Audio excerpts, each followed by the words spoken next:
So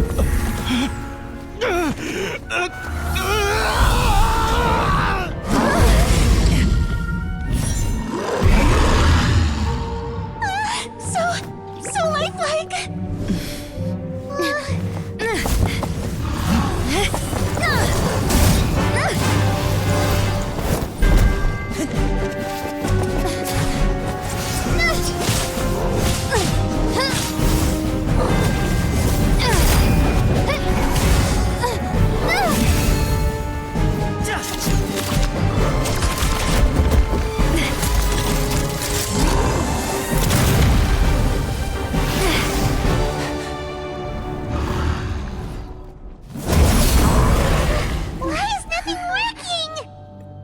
This foe is not invincible.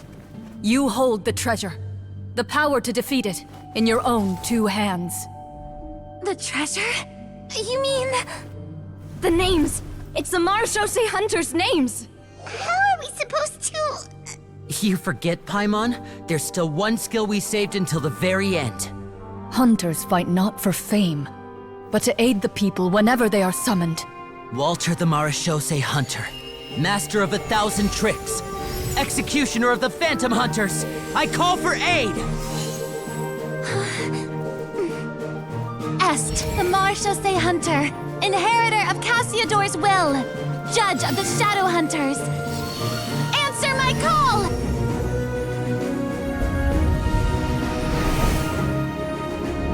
Petronia, protector of justice and order.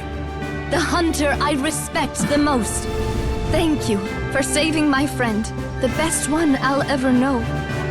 Please, lend us your strength!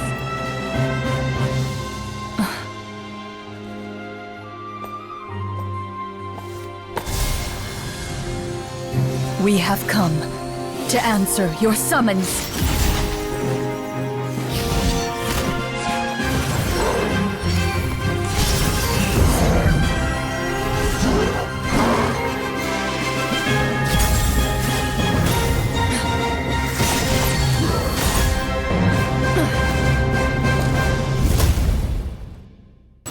Huh? Do you also see Navia and CLORINDE over there? They look like they might have run into some kind of trouble. Let's go check out what's going on!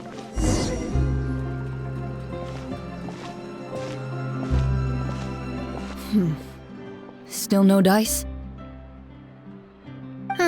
Not at all. And I've asked pretty much everyone in the court of Fontaine already. Lynette's ears drooped as soon as she heard that we'd have to be out and about for days on end. And Fremine, he hid himself under his helmet as soon as he realized there'd be people around that he didn't know. What about Chiori and Charlotte? I feel like both of them would be more than up to it. I've asked them already, but they're both pretty busy right now. I just gave the members of the Spina a few days off, too, so I don't want to bother them either. This is getting pretty difficult. Navia, CLORINDE, what's up? Oh my. Well, if it isn't my dear partners. How are you all doing? Huh. Navia? Huh? Oh, you mean... Yep, this is our chance. Do you need our help with something? Oh, precisely. My dear partners, we've got a huge problem right now that only you can solve. Whoa, for real? Absolutely. We've already exhausted all our other options. Traveler, Paimon, would you join us and play Marechaussee Hunter Judgment Day?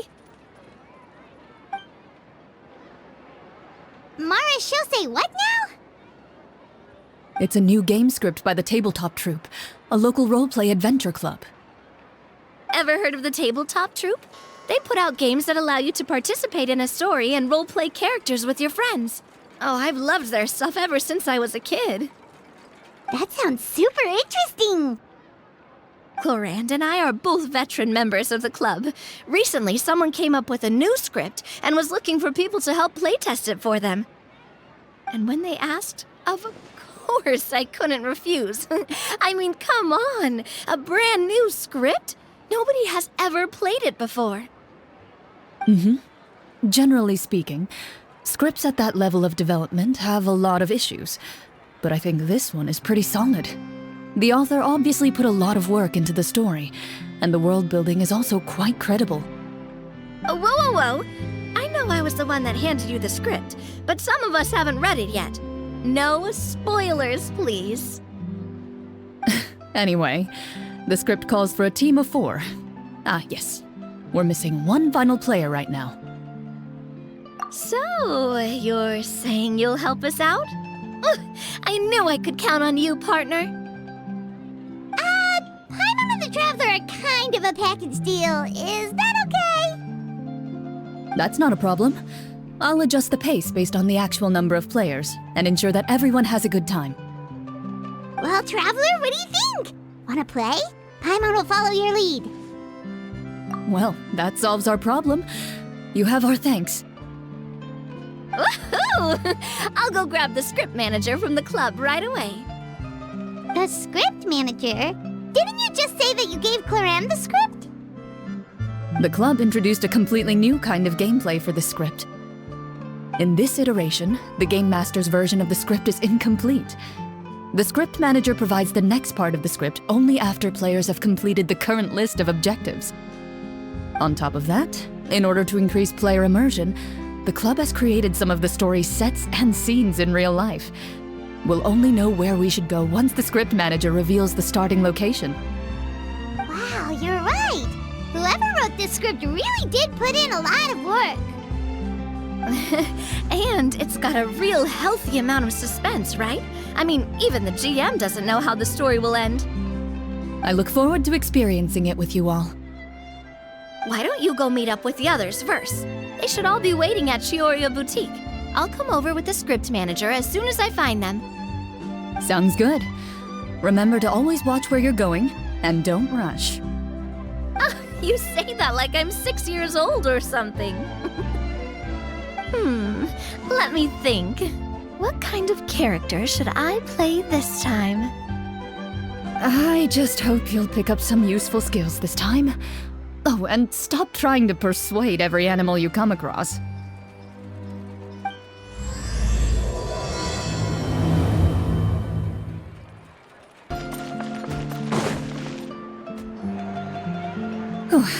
Sorry to keep you waiting. You're back! Huh? And you've got the Traveler and Paimon with you too! What a pleasant surprise. I assume you'll be joining us for the game then? Linny, FURINA! Paimon didn't know you were playing too. Are you also members of the tabletop troupe? I'm more of a casual member, if anything. I haven't taken part in many formal club activities. Lynette, Fremine, and I play something similar at the Hotel Bouffe Tété sometimes, but I'm usually the GM. Still, I'm sure it'll be fun being a player for the first time. I'm looking forward to it. Well, I'm not a member of the club at all. CLORINDE simply woke me up first thing this morning, said there was a good script worth experiencing, and asked if I wanted in. If you're interested, I can give you a referral. That should give you a 40% discount on membership fees. I think I'll wait to see how this experience plays out first, especially when it comes to the quality of the script. If it's sufficiently fun, then I'll join. Do you participate in a lot of tabletop troupe activities, CLORINDE? You could say that. She's actually one of the few senior game masters of the troupe. Right. I knew about that even when she was still my subordinate. It's nothing. Really, just a small hobby of mine. Wow. Paimon's so used to seeing you be all upstanding and intimidating as the champion duelist. It's kind of hard to imagine you role-playing with a bunch of friends. Surely you jest. I would never intentionally make things difficult for my players. I maintain a clear boundary between my professional and personal lives. The me you see at court represents the law and order of Fontaine. I put all personal feelings to the side and grant a fair duel to all who seek to defend their honor. But in my personal life, I'm just an ordinary person. Someone who feels anger and sadness, just like everyone else. Well, you say that, but for all the time I've known you, I don't think I've ever seen you cry.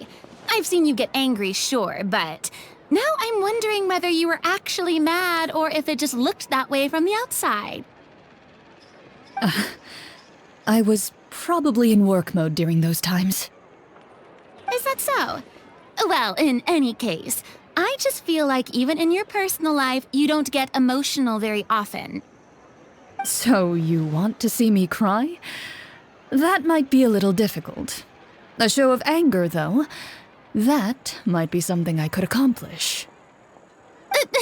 No, that's not what I meant.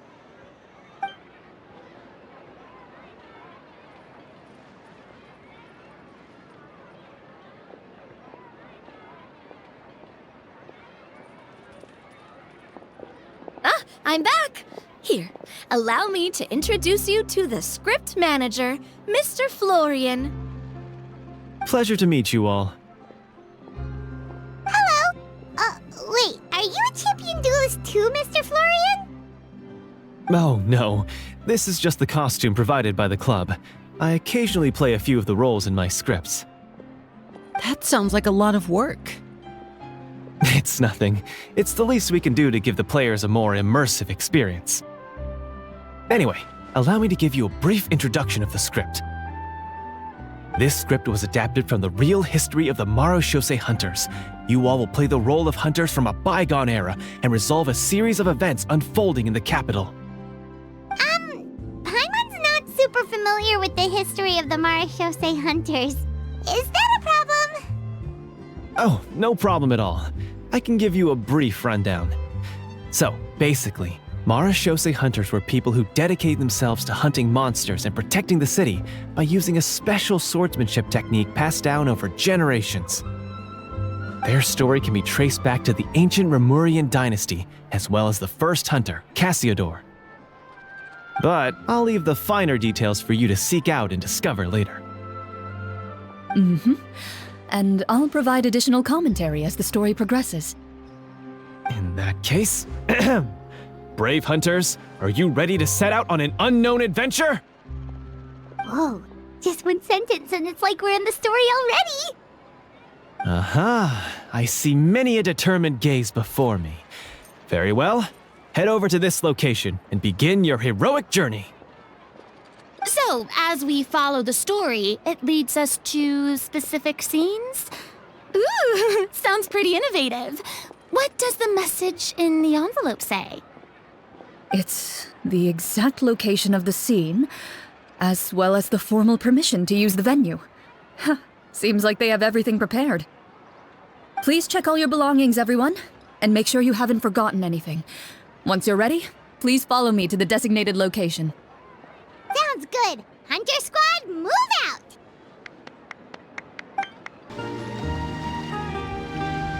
Whoa, they really have thought of everything.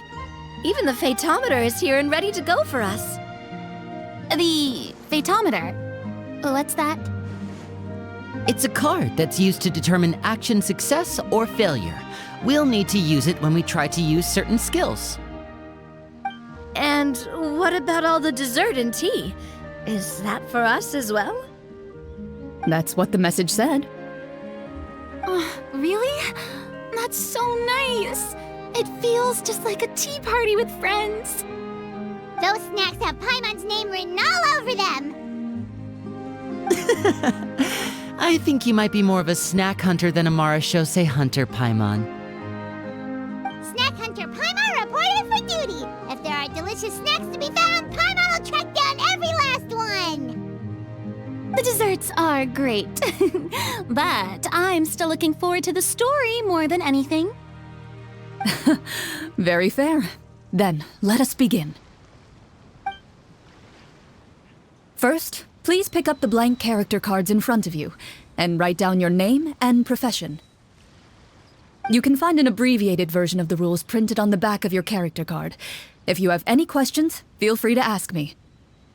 In this story, everyone is a Marashose hunter. To reflect this, the club has prepared a small badge for everyone. Ooh, nice! As hunters, you have proficiency in swordsmanship and fighting by default, so there's no need to allocate any additional skill points to those areas. Swordsmanship? So there's a fighting part to all of this? Paimon's not sure she can do all that on her own. Maybe Paimon can just stick with you? Why don't you share a character card then? The Traveler will be the Marachose Hunter, and you can be her little floating assistant.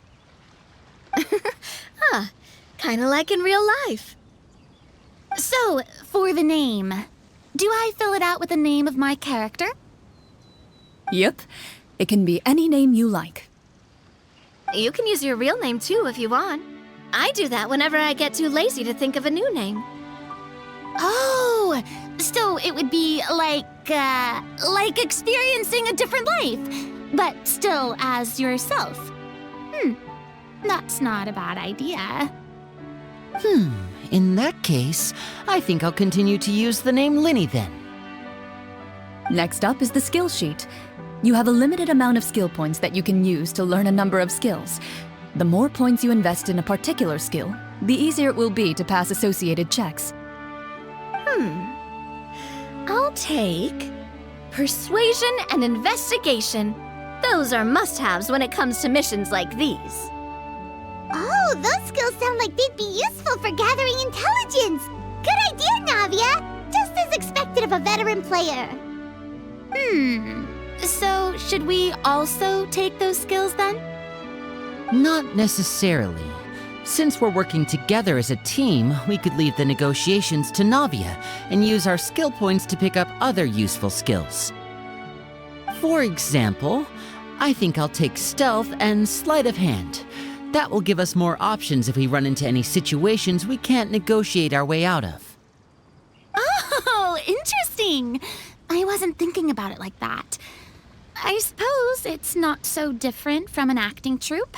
Everyone has their own role to play. Let me see. I'll take art and performance. I'm not quite sure what use they'll be, but I'm not as knowledgeable about the other skills, and I'm not too confident I'd be able to roleplay them well. Well, that leaves us. What do you want to learn, Traveler? Ha! Gotta say, this suits you really well. Nothing boosts morale like good food. Ooh, so you want to help people when they're injured. That's nice of you. So what do you think? Are you sure you want to learn these two skills? Sure, what do you want to learn? Oh, something that'll help you get a read on other people's thoughts. Sounds useful. Ooh, so you want to help people when they're injured. That's nice of you. So what do you think? Are you sure you want to learn these two skills? Let's see. Oh, looks like you each have enough points to choose one final skill. You've all picked such classic skills.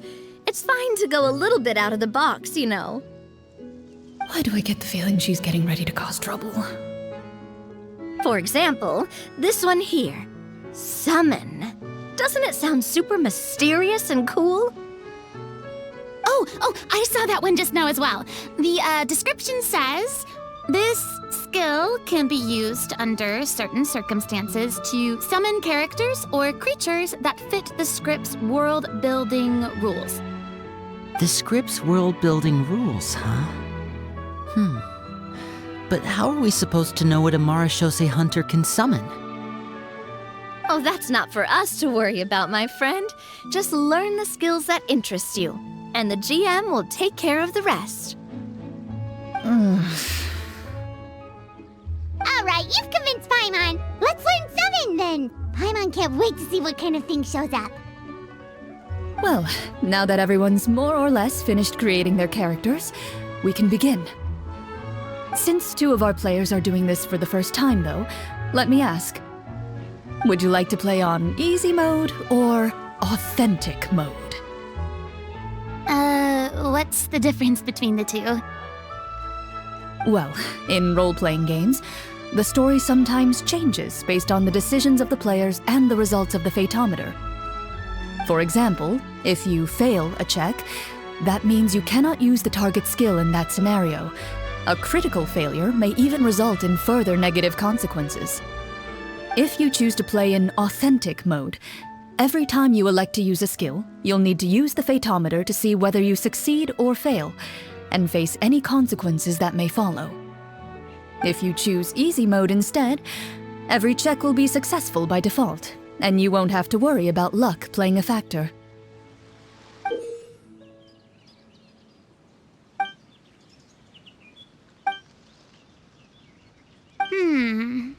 Given that I'd like to focus on the story, I suppose I should pick easy mode.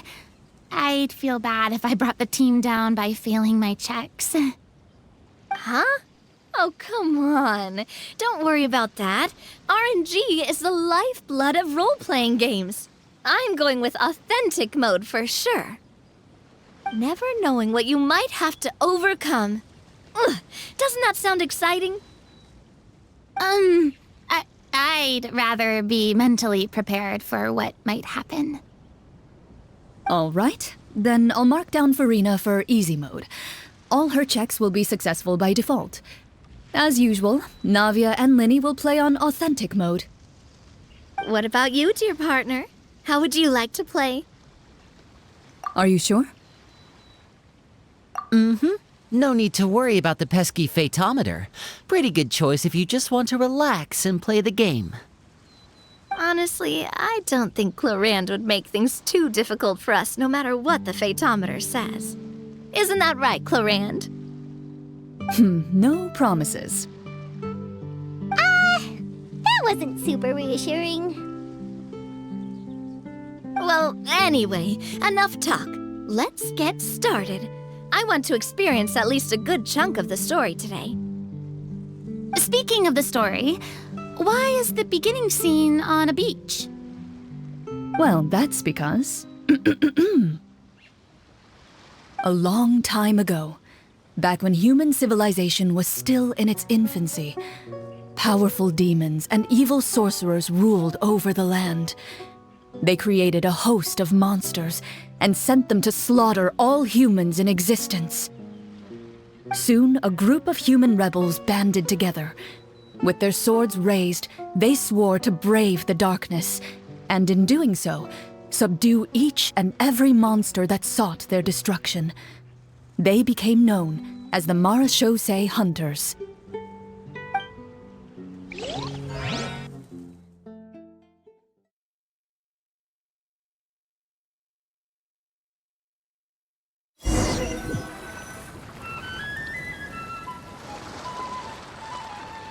Sometime later, as a member of the Marashosei Hunters, you receive a commission. Following the address provided on the message, you take a boat and arrive at this strange city. As you inhale, you can taste the slightly salty air of the docks as you begin to survey your surroundings. There aren't many people in the vicinity, but you do take note of a few others who, like you, seem to be sizing up this place.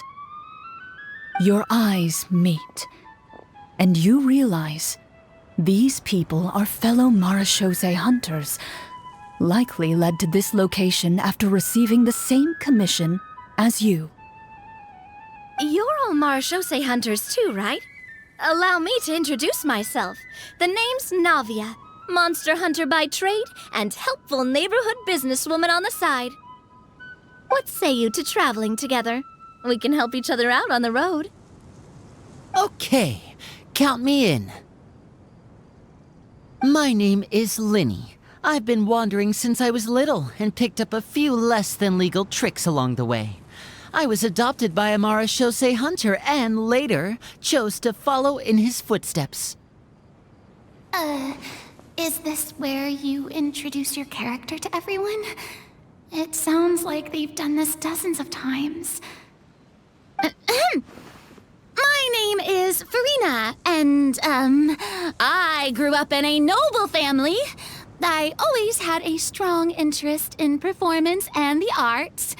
Even though I'm a Marashosei hunter, what I really want is to be a performing artiste. Hey, that's really cool. You can do it, Furina. That's exactly how it's done. Paimon is Paimon, a good friend and companion to this Marashosei hunter right here. I've been studying medicine ever since I was a child. I want to do my part to eradicate these monsters and use what I've learned to heal others. Oh, welcome. When we face the monsters, I'll make sure to charge in front to give everyone some cover. You can take care of the healing at the back. You open your envelopes at the same time. The message reads, "To the honorable and trustworthy Marashosei hunters, our kingdom is currently facing a grave crisis. The lands outside the capital have been overtaken by monsters, and our people are being led astray by forces of wickedness. We beseech you, please help us resolve this crisis and return peace and stability to our home." Huh. The layout of this city looks super familiar. It kinda reminds Paimon of Mondstadt! The scriptwriter must have used a real-world city as a reference when coming up with the map. As experienced hunters, the layout of the city reminds you of places once traveled. You recall the sight of tree-lined streets and the gentle tranquility of days gone by. Yet, as you regard the city in front of you, it appears to be little more than an empty shell. Its hollow gates are open to you, beckoning you to come forth and bring salvation back to the town. I carefully read every line of the letter and turn my attention to the signatures at the bottom. Who issued this commission to us? You see a long string of unfamiliar names. It would seem that many of the residents of the city issued this commission together. They sensed that things were not right within the kingdom and sent a distress signal to the outside world. In that case, why don't we take a walk around the city and see if we can learn anything from the local residents? Oh, good idea. We might be able to get some leads on the monsters and bad guys we're after.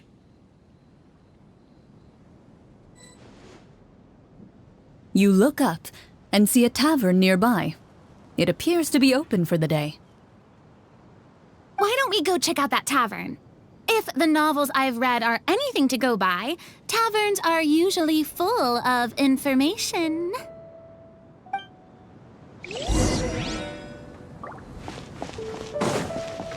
As you approach the tavern, you find a plainly dressed woman standing nearby.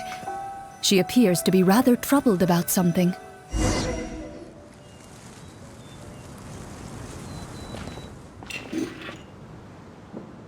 Greetings, friend. Lovely weather we're having today, don't you think? Oh, hello. I suppose you're right. The weather today is quite lovely. If only those monsters out there would stop causing trouble. It seems like every character included in the script has a certain amount of useful information to offer. If we keep asking questions, we might be able to get some good leads. Oh, come now, don't be sad. Life is all about optimism. Oh, that reminds me. What did you have for breakfast this morning? Huh? I don't think that's the kind of question we're supposed to ask. Nothing turns a frown upside down like good food. How about some macarons? I could make you some. You didn't even take cooking as one of your skill proficiencies. That's not necessary, miss. Excuse me for saying this, but you don't really look like a chef. Besides, I'm not really a fan of sweets. So you're someone who barely smiles and doesn't like sweets. You're really starting to remind me of this one friend of mine. Hey! Did she just... me? Clorian must have broke character for a second.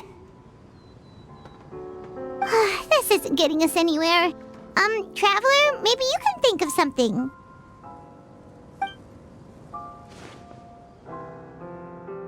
The results of insight checks aren't disclosed to the players, so I'll be the one consulting the fatometer.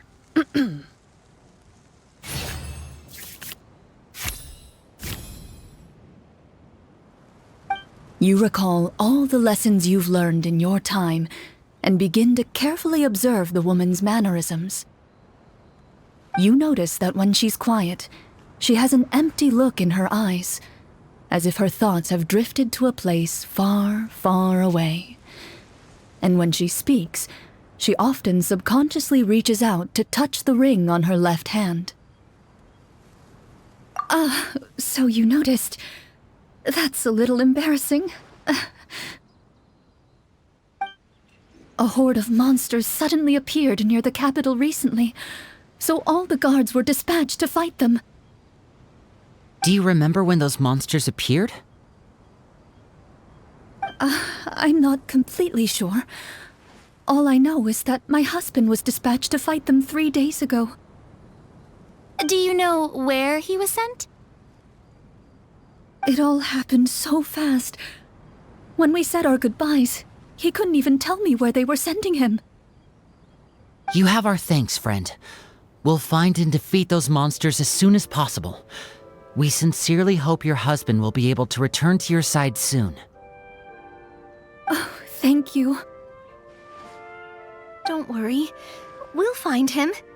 Just try to remain optimistic and wait for good news. We don't always get to choose what happens to us. But we do get to choose the little things like what we eat and how we respond to the things life throws our way. I hope that one day, you too will recognize the power of something as small and inconsequential as a delicious dessert. I'll do my best. You bid farewell to the woman and continue your journey further into the city.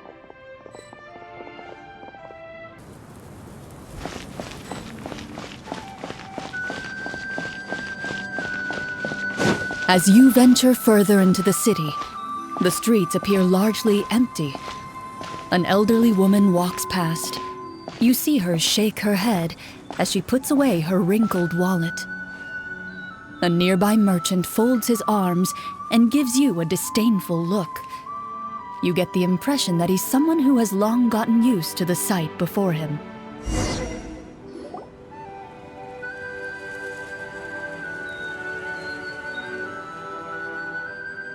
Although he doesn't seem very friendly, merchants are usually a good source of information, right? Pardon me, sir. I'd like to ask a question if I may. That depends. How much are you willing to pay? How about this much? What do you take me for?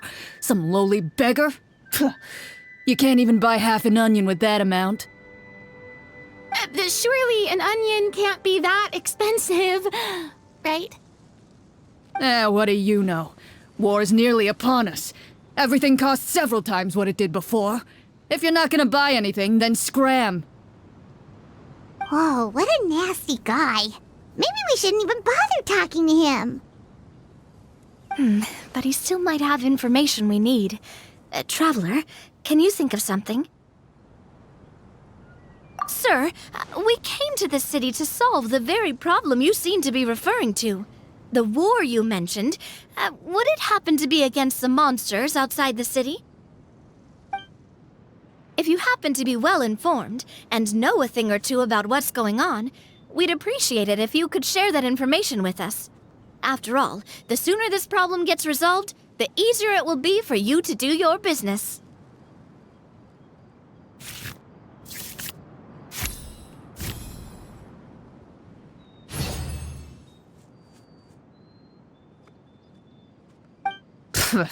Well, things are basically as you said, young lady.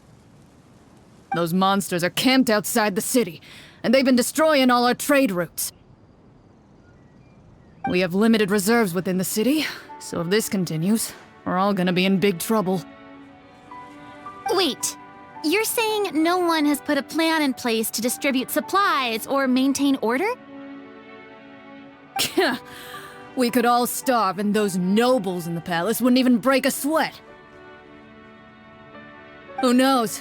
Maybe they've been in cahoots with the monsters all along. That is concerning. All right. That's all the information you need, right? Off with you now. I've still got business to do. You know, if you smiled a little more, you'd definitely get more business. And I bet that would make your life just a little bit sweeter. I'm not saying it's guaranteed to work. It's just a tip.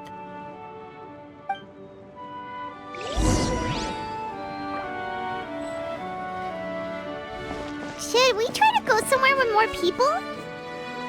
Oh, how about the city square? Follow me.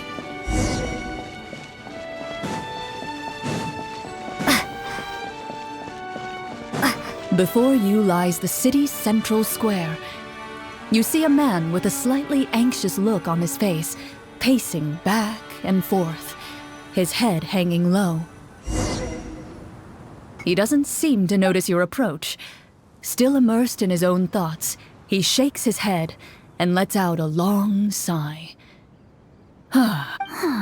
This guy seems promising enough.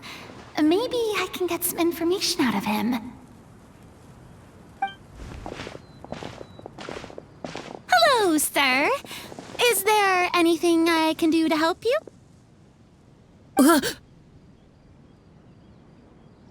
Wait, you're... I'm... Oh, dear goodness! You're a Marashose hunter! You recognize us? Ah, are you one of the people who wrote the commission letter? Yes! Oh, I didn't expect you to actually come! Oh, what great news! The city is saved! What happened here? Alas, we once lived comfortable, carefree lives. This city used to be free of monsters. The first Marashose hunter, Casiodor, the Golden Hunter, he was the one who drove them back. However, monsters have once again surrounded the city. Perhaps the seal that kept them at bay has lost its power. Or perhaps an evil sorcerer has been meddling in our affairs. All I know for sure is that their return has stripped the city of any chance at peace. Are there not enough soldiers to drive them out? It's not a question of numbers. The guards simply have no idea how to deal with them. Most people my age have never even seen one of the monsters, much less been trained to fight against them. What's worse, many of us don't even know the history of the Marashose hunters anymore. When I was a child, though, my grandfather would tell me stories about how the Marashose hunters drove back the monsters. So, on the off chance that something might come of it, I decided to reach out to you. To be perfectly honest, I was starting to think all those stories were just tall tales. But now that I've seen you in person, I finally know that it was true! Well, you can rest easy, friend. The righteous and formidable Marashose hunters are on the case.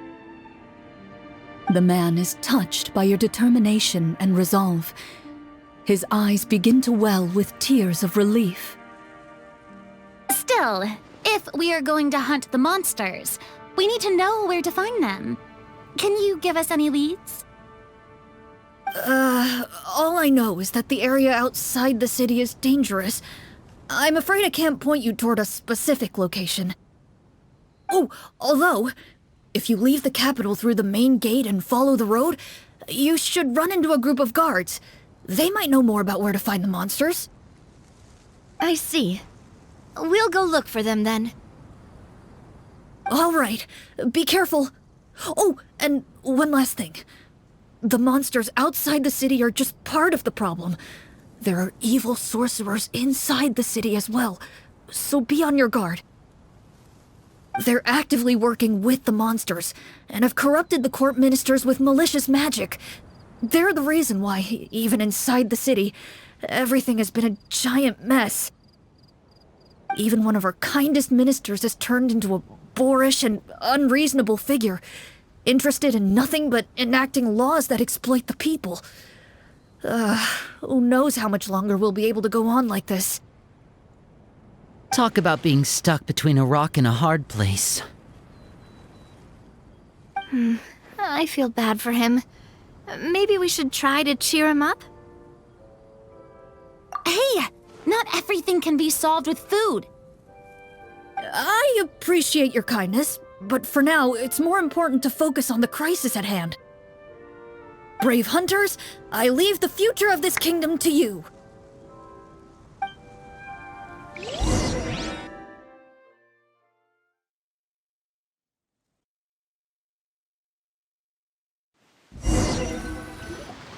If I understood correctly, there are currently 2 problems in the kingdom that need solving, right? Exactly. We need to defeat the monsters outside the city and take down the evil sorcerer stirring up trouble from within. But which problem should we tackle first?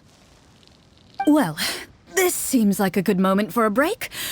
Take some time and discuss what you want to do. Let me know when you've made your decision. I really didn't expect the people in the city to keep us at arm's length like that. I totally thought the hunters would be treated like heroes. Well, CLORINDE said the script took cues from the real history of Fontaine, right? Maybe the real-life Marachose hunters were also treated like that. I wouldn't say it's a perfect representation of history, but there are definitely some similarities. Would you like to hear more about it? Sure. As long as it doesn't spoil anything in the script. You brought up bits and pieces of the hunter's history before, but it was all in passing. Paimon wants to know too! The hunters were super powerful, right? Were they all from a special line of supernatural beings or something? Kind of like the yokai in Inazuma? No. All Marachose hunters were ordinary mortal fighters. The only thing that set them apart were the special sword techniques passed down over the centuries. Huh? So you mean anyone could become a Marachose hunter? In theory, yes. All you would need to do is survive the rigorous training and master the swordsmanship techniques required to fight the monsters. Still, most people dropped out at the early stages, and others called it quits the minute they saw a monster in person. To become a hunter, you must be strong in both body and mind. What kind of monsters did the hunters fight exactly? Oh, and the evil sorcerer the script mentions. Did they exist in real life too? The land of Fontaine once played host to an ancient dynasty known as Remuria. After that dynasty fell, monsters began to appear, intent on obstructing humans from establishing a new social order. One of the ancient sorcerers of Remuria used his power to assemble a formidable army of golems. He sought to use that force to establish himself as king. Now wait a second. Don't tell me that guy was the inspiration for the evil sorcerer in the script. We still haven't found any in-game information on him yet. So, why don't you talk about someone else for now? Well, I wasn't planning on going into anything you might be able to find out in the game. But if you want me to talk about something else, then... How about Casiodor, the Golden Hunter? Or Egeria, the ex-Hydro Archon? Wait, but those people are all from a super long time ago. Where did you learn all this, CLORINDE? From my master. By master, you mean Miss Petronia? Is someone you know? Absolutely. Miss Petronia and my father were good friends. Back in the day, she would often bring CLORINDE over to play, but then... Let's not get off topic. Anyway, back to what I was saying. Responding to Egeria's call, a number of warriors followed Casiodor into battle against the monsters. This group of warriors, under Casiodor's leadership, became known as the Marachose Hunters. Yet, as Fontaine entered an era of peace, their work gradually became obsolete. The Marachose Phantom, originally an association made up of hunters, eventually came to be predominantly comprised of Melusines. Ah, I see. That explains why most of the people in the script have forgotten the hunters or think of them as nothing more than a legend. Is that really a bad thing, though? It can get tough always being the one shouldering everyone's expectations. Depends on who you ask, I suppose. If the name of the organization no longer commands respect, investigative work is bound to suffer. Speaking of investigations, which problem should we tackle first? Monsters or evil sorcerer? I vote monsters. That's the main duty of the hunters, right? We can come back to the sorcerer later. Well said, Miss Furina. Plus, if the sorcerers really are the masterminds behind this whole thing, defeating the monsters could give us some clues on their intentions as well. What about you, partner? What do you think? It's decided then. All right. After some discussion, you decide to turn around and head out of the city.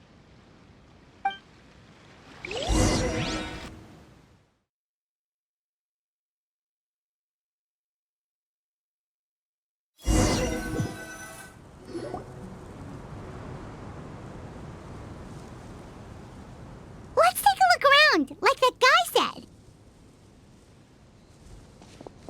You there! Outsiders, halt! Who's there? An armored man approaches you. He has a tall, muscular build and a determined expression in his eyes. Just one look, and you can tell he's fought in his fair share of battles. Although he's trying his best to conceal his current state, his uneven gait and the sweat dripping down his forehead make it obvious that he's been wounded and is in serious pain. I'm the captain of the guard. I saw you sneaking around the city earlier, so I'll only ask this once. State your purpose, or it's off to the dungeons for the lot of you. Wow, it's been a while since someone's been this suspicious of us. I said talk, not whisper between yourselves. Have you ever heard of the Marchese Hunters? Marachose hunters? Ha! That fairy tale, you mean? What, do you expect me to believe you're one of them?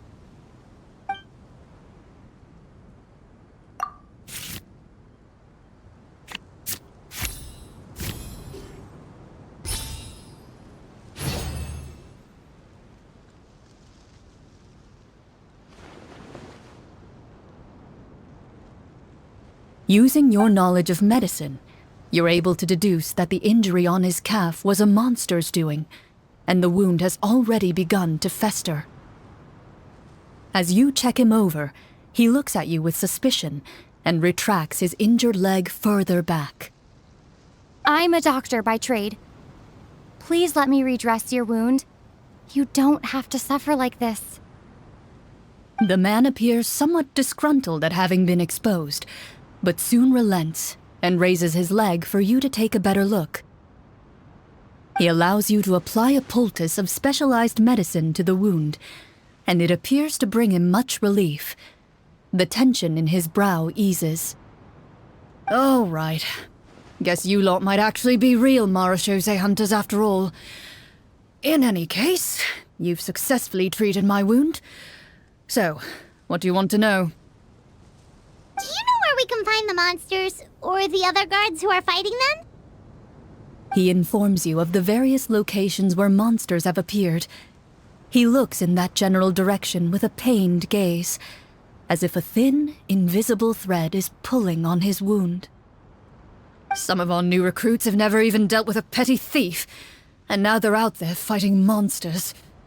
If it weren't for this cursed leg. Oh, please, sir. Don't get too worked up. You need to focus on your recovery. Just leave the monsters to us. We're Marachose hunters after all. Hearing you say that, a glimmer of hope flashes in his eyes. But it disappears almost as quickly as it came. Those monsters aren't easy to deal with, but if you insist on going, I won't stop you either. I just hope all the guards will be able to come back to their families alive. I wish you the best of luck. Based on what the captain said, the monsters should be right up ahead. Let's go. Hopefully we're not too late.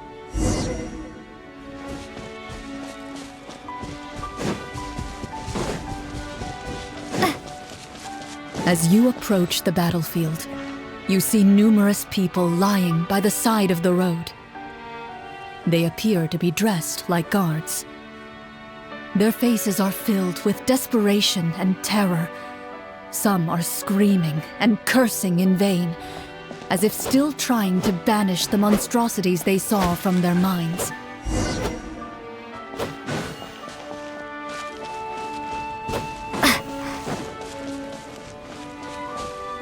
A few of the wounded look up at you in shock and disbelief. "Quick, leave this place! Turn around and don't look back!" they yell.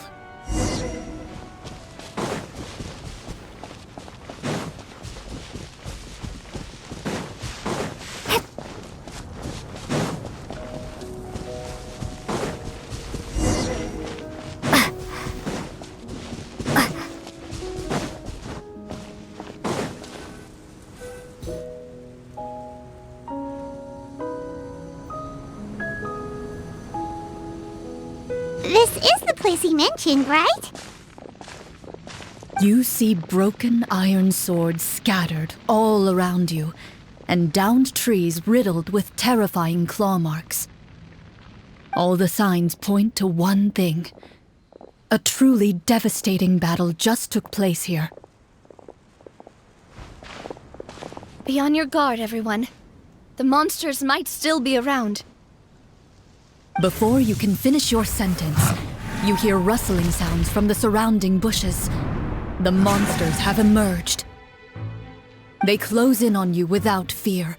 You get the impression that, in their bloodthirsty eyes, you're just another meal for them to devour.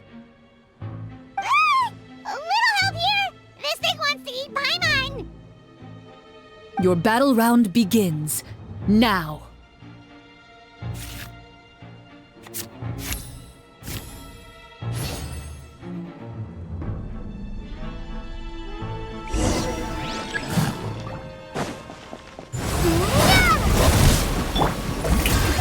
Let my name echo in song! Now disappear! A round of applause! The next battle round begins now. Coming at ya! Umbrella warfare, I guess! Go! The monsters let out a terrifying roar of anger and resentment before dissipating into thin air. Ugh, thank goodness it's over. We're lucky the Marashose Hunter class came with all those preset skill points. Otherwise, we would have been in some real trouble. I never knew the Fatometer even determines the amount of damage you inflict. If you get unlucky, isn't it just game over right then and there? That's part of the fun. The uncertainty of fate is what gives these games their appeal. Just as you begin to celebrate your victory, a suspicious lump on the ground catches your attention. A suspicious lump. Wait, could it be the thing that appears after every battle? I walk up to it, crouch down, and begin to carefully examine it. I've still got my right glove on, so it should be fine for me to touch it, right? As you investigate the mound, you discover that the exposed portion appears to be made of wood. It was previously obscured by the large form of the monsters. With the monsters gone, the small protrusion now awaits your discovery, poking out of the ground like a shy flower bud. Ooh, it's a treasure chest!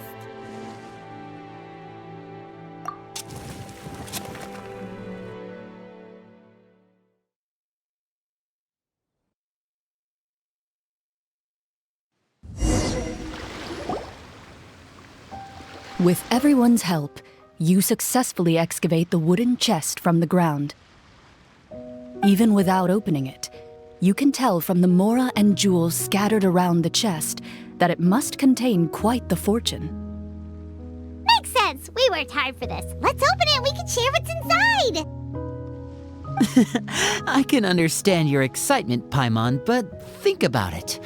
Doesn't it seem like there are people out there who need this treasure more than us? Yeah. think about all the people suffering in the capital, or all those guards who got hurt fighting the monsters. Wouldn't it be better if we gave the treasure to them? Wait, is that how it works? Paimon thought since we were the ones to dig it up, we could just take it for ourselves. Well, let's put it this way. Any decision you make during a role-playing game can impact the future course of the story. But would the people really believe us? It's hard enough for us to prove we're Marchese hunters. What if they think we procured the treasure illegally? They might get even more suspicious of us. That's definitely something we should consider. Maybe we can come up with an explanation in advance. Well, if donating it could cause that much trouble, why don't we use it to buy some gear and fill up on good food? Then we'll be ready to fight even more bad guys. Looks like you're facing a difficult choice once again. Well, it's getting late. Why don't we call it a day for now? Wow! Where did the time go? I'm not sure if it's because I'm having so much fun with you all or because the story is particularly enticing, but I feel like I could almost keep going. Here, here. Ooh, how about we play through the night? I'm not sure I'll have enough energy for that. Yeah, that won't work for me either. Lynette will give me an earful if I get home too late. I understand how you feel, Navia, but we have to change venues for the next part of the story anyway. Huh? Another location? There's a special note for the GM at the end of this section that says to proceed to an indoor set for the next part of the script. Whoa, they really pulled out all the stops for this new script. Well, even if we end the game for the day, we can still stay a little longer and hear Clorinde finish her story, right? Paimon wants to hear more about the history of the hunters. Something tells me you just want to finish the free desserts before we break for the day.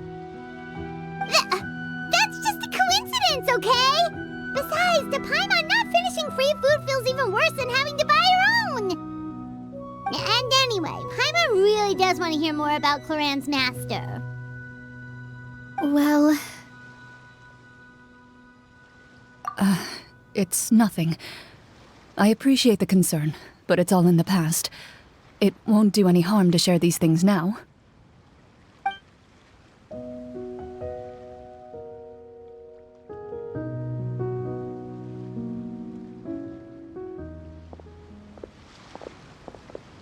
My earliest memories are of living with Master. According to her, she saved me from certain people of ill repute. My birth parents had left me behind some time before that. What a heavy beginning for a life story. Master was a fascinating individual, if inexperienced in the ways of raising children. My first ever toy was a short sword, although I suppose it wasn't so much a toy as something Master removed from her waist and handed to a noisy child in need of distraction. Oh wait, so she handed an actual sword to a child? Isn't that dangerous? Did you hurt yourself? Of course I did. I cut my palm and bled quite a lot. But Master was not concerned. She just stood there and casually lectured me about it. See, that's what you get for not holding the sword properly, she told me. She then crouched down next to me and said, "Give me your hand. I'll teach you to bandage this wound. After that, it's time to learn how to truly hold a blade." Excuse me for asking this, Clorinde, but how old were you exactly when all this happened? Probably around, 3, give or take. 3? Isn't that when most kids are still struggling to hold a fork? As I said, Master was rather inexperienced in the ways of raising children. She believed trial and error was the best way to teach a child what they're capable of. I'm not so sure this is a question of experience. I didn't see anything wrong with her ways at the time. And anyway, children don't get to choose how they're raised. Oh, she did bring me back a pet from Liyue once. It was a Geovishap hatchling. A Geovishap hatchling? For a pet? That seems even more dangerous.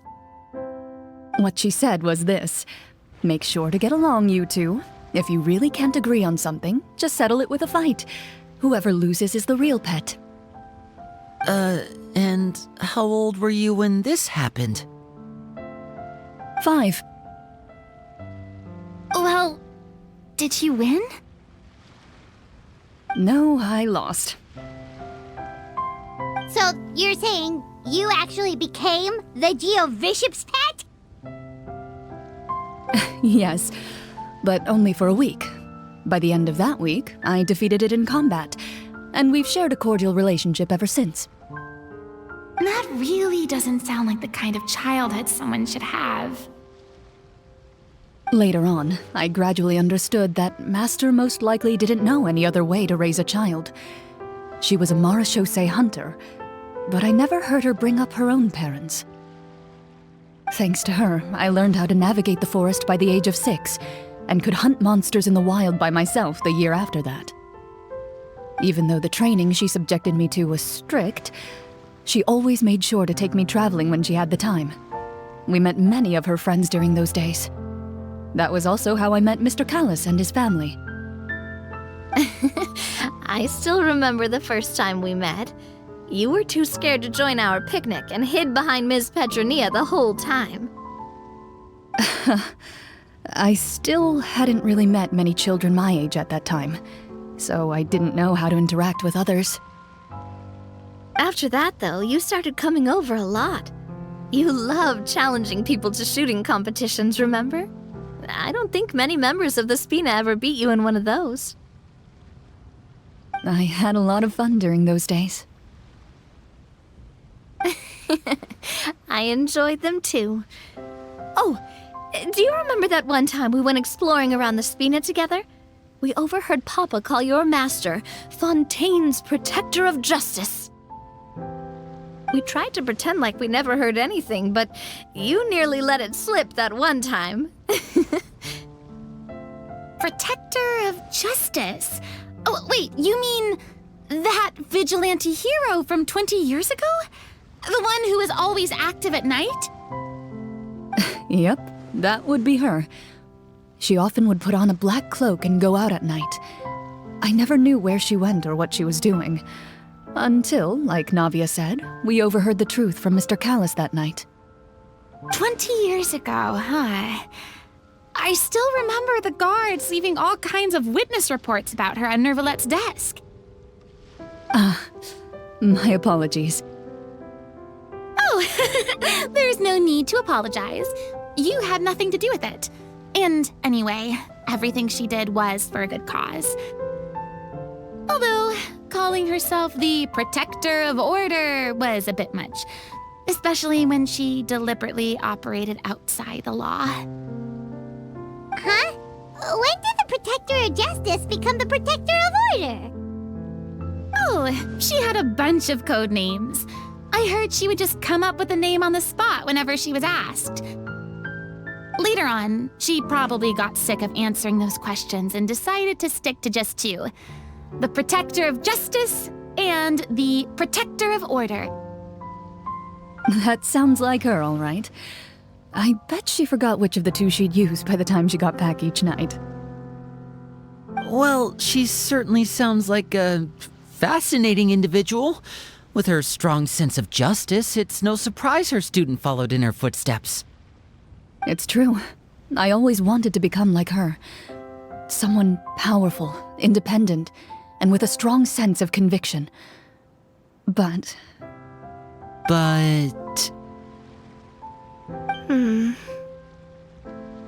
She suddenly disappeared the night I turned 10 years old. Disappeared?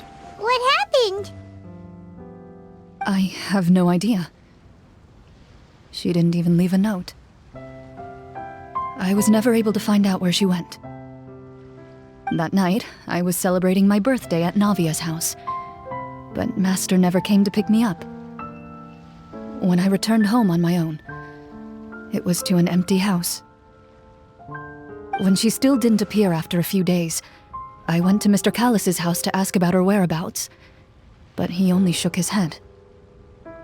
Papa probably didn't know either. I know he sent a few people to investigate the matter in secret, but they never found any credible leads. Don't worry, I understand.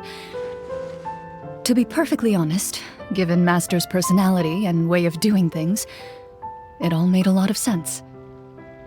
If I had to guess, I'd say she probably used it as an opportunity to force me to become independent. Just like how, when a litter of kittens reaches a certain age, the mother willingly leaves them behind. Were you upset, Clorinde? I was at first, but not anymore. I don't believe Master would suddenly disappear for no reason. There must have been something she just had to do. Well, despite everything, you still managed to follow in her footsteps and become the greatest champion duelist in all of Fontaine. You're practically a living symbol of law and justice. I suspect my position would be far too by the books for her. Master always did whatever she pleased. But you're right. I suppose I do take after her in some ways. Who knew Clorinde had such an interesting past? I never had the chance to ask her about it before. And I wonder, if Clorinde's master were the champion duelist back then, would that duel against Mr. Callus have gone differently? Oh no. Judging by the atmosphere, Clorinde and Navia are probably thinking something similar. The mood just got super awkward all of a sudden. Well, anyway. Would you look at the time? It's getting dark, so we should probably call it a day for real this time. If we keep talking like this, we really will be here all night. I had a great time today, Miss Clorinde. Thank you for being our GM. Anytime. The script was good, but I've got to say, your childhood stories were even better. Hey, you should tell us more about that fight against the Geo-Bishop sometime. Maybe your master was onto something. You could be right. What does she mean, onto something? I certainly don't know any 5-year-olds who want to fight a bishop in their spare time. Guess I'll head back as well. I need to save my energy if I want to continue enjoying the story tomorrow. You're that excited to hear about my fight with the bishop? I was talking about the script.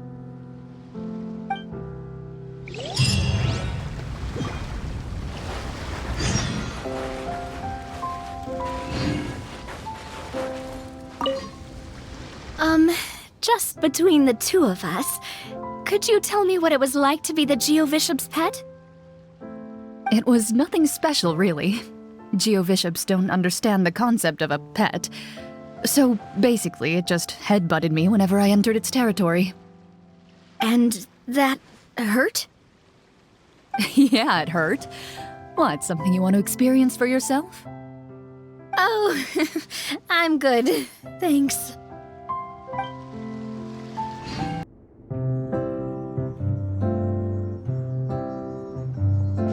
Looks like everyone's here. Now, before we begin, why don't we finish where we left off yesterday? There was an important decision to be made, yes? I'll pour everyone a cup of tea. Is that really the most important part, though, Clorinde? Paimon's more concerned about our current surroundings. Heavy walls, cold railings, dim lights. This is obviously supposed to be a prison. I admire the work put into the set. Still, it's obvious the scriptwriter has never paid a visit to the fortress of Meripede. So this set is going to be a part of the script? Unfortunately, that is something I can neither confirm nor deny. Anyone think Clorinde's smile is starting to look kinda scary? Well, whatever happens, we'll just have to push on. But first, we should really figure out what to do with this treasure. If we're worried about arousing suspicion because of our identity, why don't we give ourselves a different name, just like CLORINDE's master did? Yeah, it might be better to keep a low profile.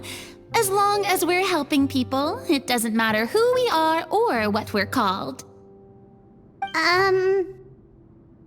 Staring at me won't get you anywhere. Or did you want some more tea? Oh, Paimon's good. Thanks. Why aren't you saying anything, Navia? Wait, what's that next to you? Oh, this is the short sword CLORINDE mentioned last night. I found it. Huh. I'm surprised you managed to track it down after all this time. Well, I made sure to take good care of it, considering the circumstances in which you gave it to me. Of course I had to keep it safe. Anyway, where were we? Oh, right. I was just thinking about all the potential ways for us to break out of prison. We could dig a tunnel, or try to bribe the guards. Wait, we haven't been thrown into prison yet, have we? Well, it's only a matter of time. It pays to be prepared. Just like how you should always have an umbrella on hand, even when it's sunny. All right, Paimon's made up her mind. Let's just give the treasure away. Paimon may have wanted to keep it, but if it's going to land us in prison somehow, Paimon will be too upset to enjoy her snacks. So, you've reached an agreement? All right then, we can continue with the story. Oh, and we'll collect all the scattered pieces of treasure on the ground as well. All right.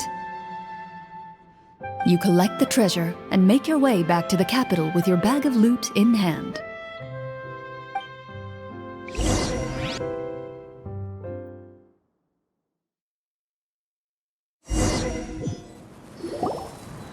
The city is still shrouded in a gloomy, oppressive atmosphere, but your spirits are surprisingly high. In places where sunlight struggles to reach, you generously share your wealth with the children, the elderly, and the poor in urgent need of help. Thank you, kind soul. The elderly woman's look of gratitude follows you as you walk away, her eyes never leaving your back until you move entirely out of sight. However, there's still quite a bit of Mora remaining. It appears you haven't made much progress. She's probably trying to tell us to speed this up. We need to hurry up so we can address the sorcerer problem. Should we go find that man again at the square? He seemed like a pretty responsible guy. I'm sure he knows the people here far better than us. Oh, good idea! Just as you start to make way to the square, intent on finding the man again, there's a voice.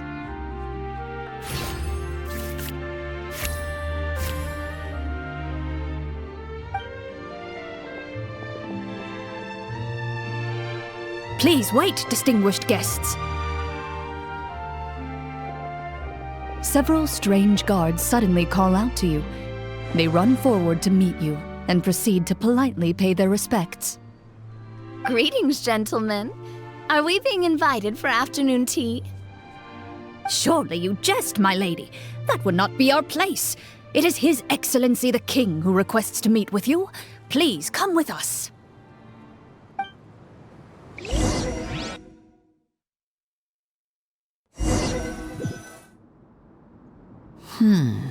Do you think this could be a trap?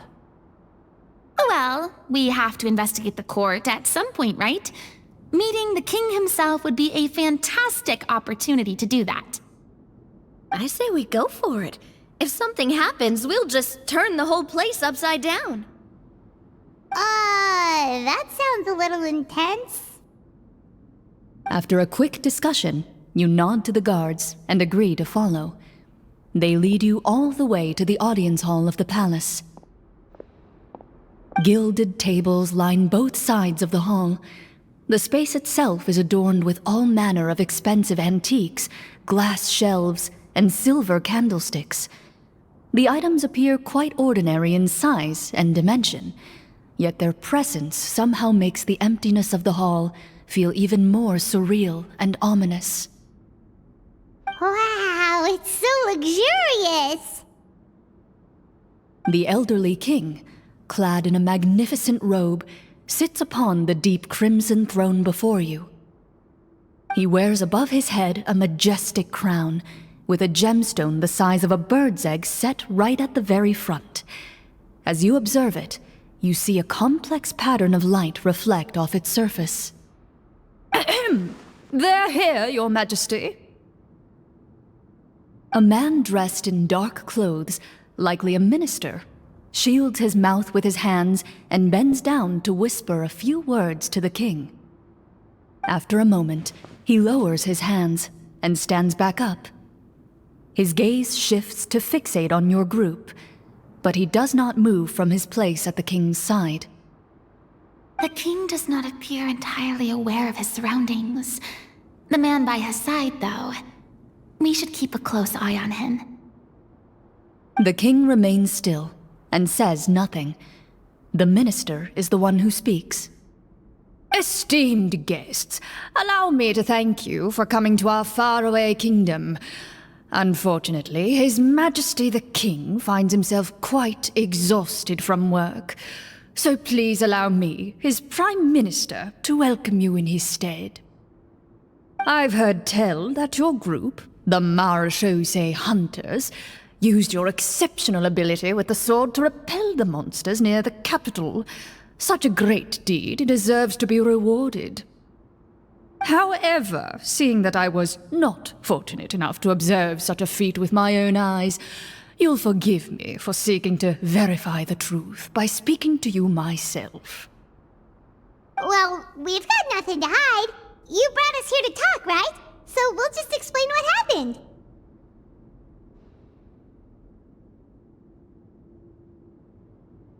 The golem's blades were so powerful, they could cut down trees in a single swipe. It took a lot of effort to defeat them, even for trained swordsmen like us. Well, that was enough details, right? Believe us now? Your account does indeed match those of the survivors. Since you were the ones who defeated the monsters, that must mean you are also in possession of the treasure they stole? Well, we did take the treasure, but... How did he know about the treasure? Then I must ask that you return it at once. It belongs to the kingdom. Wait, but didn't you just say that our great deed deserved a reward? Shouldn't the treasure be considered a part of that? Yes, that was indeed what I said. But you seem to have forgotten a very important distinction. Only that which is freely given by the king can be considered a reward. Taking the rightful wealth of a kingdom without said permission, on the other hand, is a crime. But that's completely unreasonable! Yeah, that makes no sense! If it weren't for us, the treasure would still be buried underground somewhere! Maybe so, yet the fact remains. You tried to dispose of the treasure without reporting it to the court and without receiving permission, yes? What, no answer? Surely you're not insinuating that you, a group of legendary Marechaussee hunters, sought to take the treasure for yourselves? Well, what about the king? Is he just gonna let this guy talk for him the whole time? Clad in his magnificent robe, the king remains seated, with his hands resting on either side of the throne. His posture is rigid and unmoving. He stares forward with an empty look in his eyes, completely unmoved by the events before him. From the look of things, could the Prime Minister be the evil sorcerer? Or could both the king and the Prime Minister have fallen under the evil sorcerer's control? I would like to observe the number of guards stationed in the hall. The guards in the palace appear fully armed, their expressions solemn. Sensing the tense atmosphere in the room, they stand at the ready, each with a hand placed upon the hilt of their sword, as if prepared to draw their weapons and surround you at a moment's notice. Well, there goes my plan to turn the whole place upside down, I guess. It appears we've been visited by nothing more than a group of ill-intentioned imposters. What a pity. Guards, take them away and throw them in the dungeons. Before I decide your fate, however, I must first determine whether you have any accomplices outside the court. Can't we try to slip away? Or maybe start some kind of riot? But if we try to fight the guards right now... Don't worry. At least we figured out who's behind all this. Let's just play it by ear. If you're scared, Paimon, just hold my hand. Aw, thanks, you guys. You allow yourself to be led away by guards surrounding you on both sides. It's only when you begin to feel drops of water falling from the dungeon ceiling and smell the stench of death and decay all around you that you finally realize you've stepped into a completely different world. Stay here, and don't try anything funny. The guards lock the cell door and leave without looking back. Wait, sir! Your voice echoes through the dark hall, but the only response you receive is the sound of water dripping from the ceiling. No! What should we do now? Carve out a new path of fate with our own two hands, of course. I draw my weapon. You reach toward your waist, but find nothing there. You now recall that your weapons were confiscated before the guards locked you in the cell. The bag of treasure along with them. What about that knife I hid in my boot? When did you hide it in there? When I was thinking about digging a tunnel. Rejected. You failed to inform the GM of this course of action. Moreover, the guards would have conducted a thorough search before throwing you in prison. And the keys to the cell aren't anywhere to be seen? Correct. You don't even feel a lock hole on the cell door. Oh, well, there goes all our plans. Indeed. Huh? Why are you the one saying indeed? Because that statement holds true for me as well. This is where the script ends. What? But that's a terrible ending! Generally speaking, this should be the point where the scriptwriter gives the players some kind of hint, or gives the GM some kind of code for how to move forward. I mean, maybe they just really wanted us to be immersed in the feeling of being in prison? Like, they'll only show us the way out once we've grown truly and utterly desperate? That is a possibility. If only there were desserts and tea in real prison. Oh, wait, guess that's kind of how the Fortress of Meripede works if you're lucky. Oh, before I forget, Navia, the short sword you had with you earlier. I took a closer look, and the craftsmanship doesn't appear to resemble anything from this era. If I remember correctly, that style was last in vogue several hundred years ago. Wait, CLORINDE said that sword used to belong to her master, right? Does that mean her master has been alive that long? I doubt it. The way she went about things often made her seem childish more than anything. I'd say the sword was most likely an heirloom passed down over time. Hang on. A precious heirloom passed down to you by your master.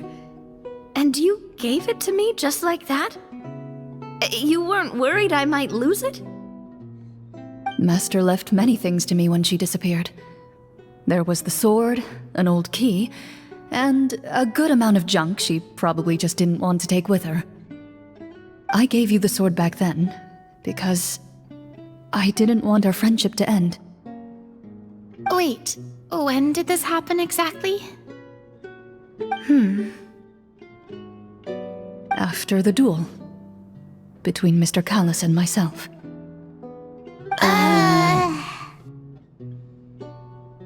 Before that, CLORINDE would have meals with us and even stay over at the Spina some days. She was on great terms with Papa as well. After the duel, though, there was a period of time where we simply didn't know how to face each other. She entrusted the sword to me, and never came back.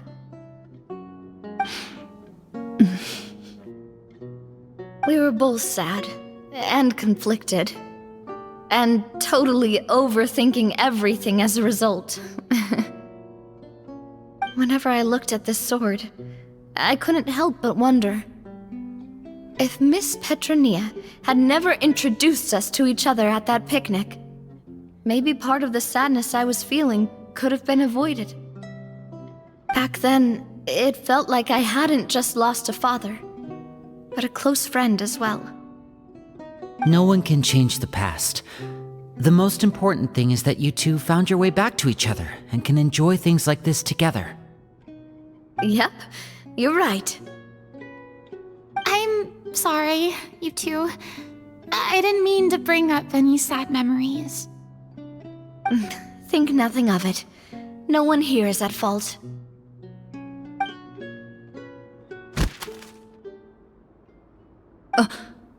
Huh?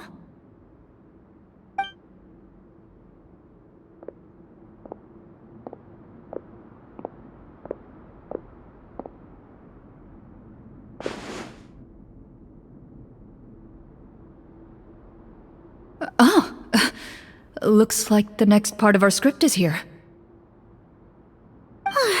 Perfect timing. The situation was really starting to get desperate. And not just because of the prison thing. From CLORINDE's face, Paimon really can't tell if it's good news or bad news. Water continues to drip from the ceiling. In this lightless dungeon, you lack a reliable way to tell how much time has passed. Eventually, you get used to the unpleasant odor of straw, mold, and rust, and find yourselves alternating between fits of drowsiness and despair. Suddenly, you hear footsteps outside the door. Heads up, everyone. Someone's coming. Gather close, everyone, and keep your voice down.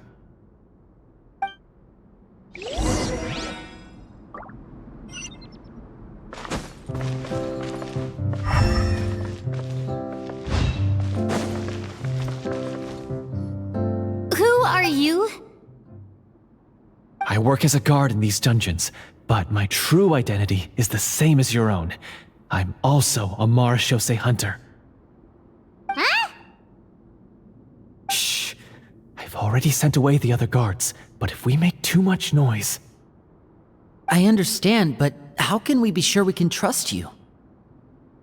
The king has issued a formal decree. In light of the irrefutable proof of your crime, you're to be executed before tomorrow's sunrise. If you want to escape, it has to be now. Executed? We barely did anything! Monsters appearing at the same location as the treasure. Could this entire thing have been a trap? There will be time for speculation once we're out of here. As for my identity, I have no way to prove that to you just yet. Infiltrating the capital was difficult, and finding a chance to speak with you has taken a lot out of me. I could go on, but I think we can all agree that now is not the time for details. Have you seen our weapons anywhere, sir? Don't worry, I brought them with me. They're just behind the door. Still, these weapons alone won't be enough to defeat the true enemy behind the scenes. His faction is too powerful. The guards are all under his control, and he's even stationed a number of golems in various rooms throughout the palace. To defeat him, you must find a secret vault. It is said that within that vault, the marechaussee hunters of the past left behind a treasure with the power to defeat the sorcerer. You're not coming with us? No, I'll remain in the dungeons to deal with the guards. I'll try my best to distract them so they don't go after you. As long as my identity is not revealed, I'll be able to aid you when the final battle comes. In that case, please stay safe. Thank you for your concern. I will do my utmost.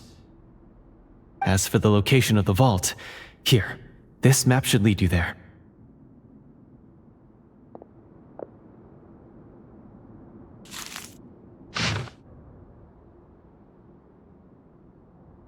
Got it.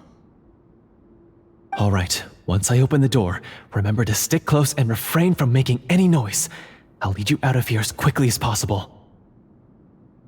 You now have the chance to restore the honor and legacy of the Mara Shosei Hunters, so please, get out there and reclaim what's ours. And be sure to exercise caution. With the help of the guard, you successfully escape the dungeons. Your sense of despair and anxiety both seem to fade as you continue your quest.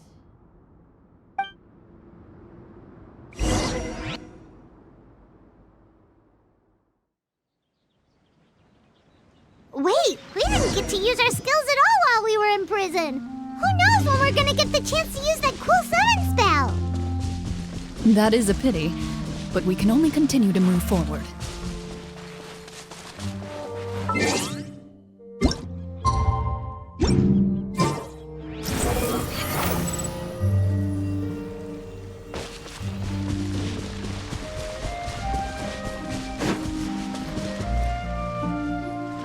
This should be the place marked on the map. This bit of rock certainly looks suspicious. Well, I'd say an investigation's in order then. Plus, if all else fails, we can just blow it up. Wow, you really meant that! Before you lies a serene stretch of open water, its surface shimmering a brilliant shade of sapphire blue. Well, guess this means it's time for a swim!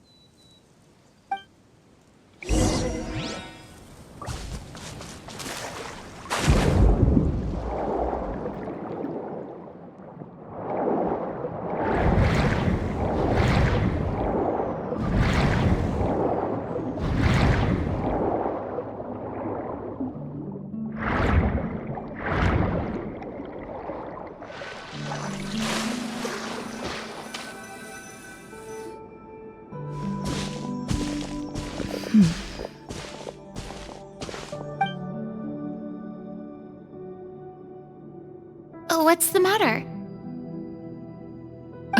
It's nothing. As you step into the cave, you find yourself in an eerily quiet space. Before you lies a narrow passageway that appears to trail off endlessly into the distance.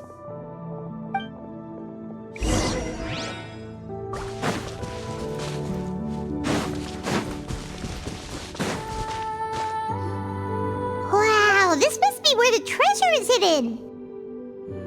But this door is blocking our way in. It almost looks like it's been here for quite some time. I've got to hand it to the tabletop troupe. They really went all out with the props. Huh. What have we got down here? A kind of mechanism connected to the door? Ah, it looks like we might have to arrange it into a certain pattern. A pattern on a stone door. That's something Master mentioned before. Is something wrong, CLORINDE? After a long, difficult journey, you finally arrive at the location indicated by your map. It appears to be an ancient site of some sort, where treasure likely awaits. Your surroundings are exceedingly quiet and serene, as if the secret that slumbers here has never once been disturbed. If you listen closely, you can almost convince yourself you can hear the sound of its calm, gentle breathing. That description makes Paimon feel kinda bad for disturbing this place. We're doing this for the sake of the people, to free them from the evil sorcerer. I say it's time for this treasure to once again see the light of day. Linny's right. We need to keep going. The future of the kingdom depends on it. The next part of the story requires us to solve the puzzle, right? let's start exploring the area. Yes, that should be fine. Something feels off about all this. Guess I'll just have to improvise.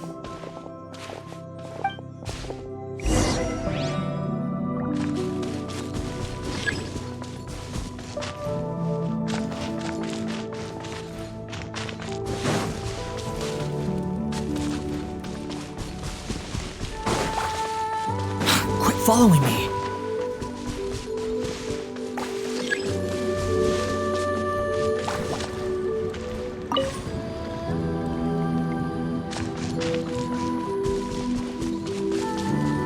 I found something! Found something here, too.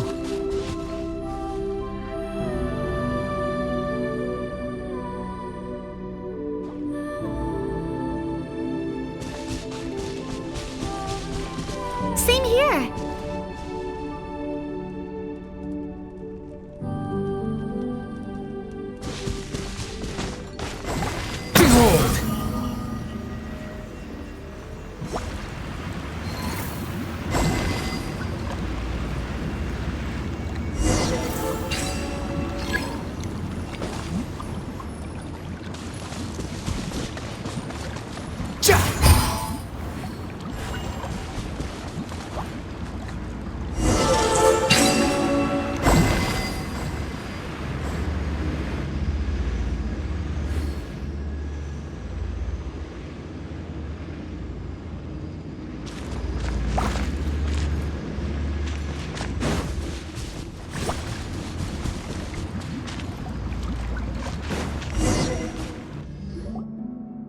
It worked!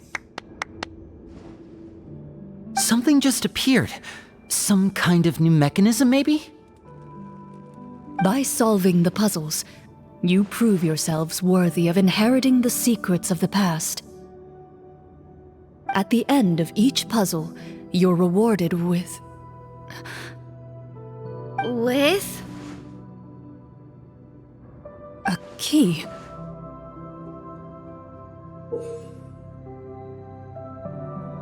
Oh, it must be the key to the big door. This is one of the Marechaussee Hunter keys that are passed down from generation to generation. It looks just like the one Master passed down to me. It is said that 4 keys in total are required to form the final, complete key. And it seems like we just collected 3 of them. That must mean... Huh? What's wrong? You hear a few strange noises. Suddenly, all the torches in the ruin go out at once. Huh? What's going on? Did we fall into another trap? For the sake of immersion, please close your eyes, everyone. Without the torches, the space is now completely dark, and you cannot see anything.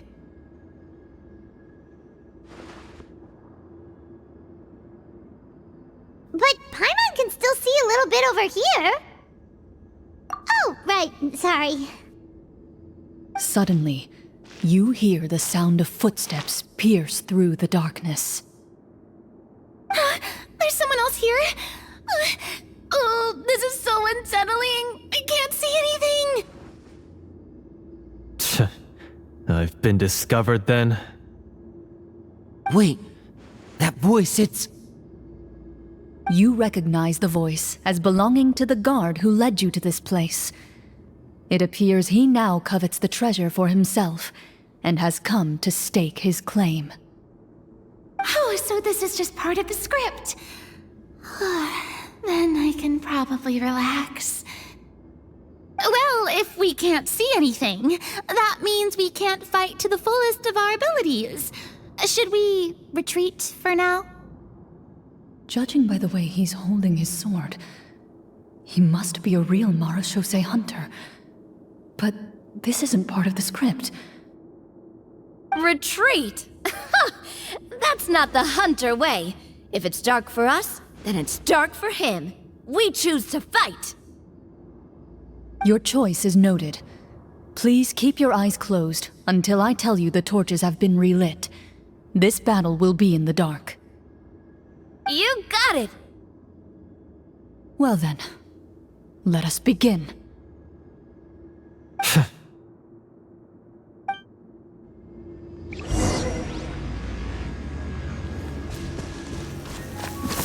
Time to testify. I'd like to try to hit him with my sword. Your strike is successful. Ha! You're facing a veteran Marechaussee Hunter. You don't stand a chance. Is he still standing? Goodness, he sure has a lot of HP. Is it over? Can we open our eyes now? The enemy is strong and relentless, but the battle is nearing its end. The torches have not been relit. What about now? Final strike. Ha!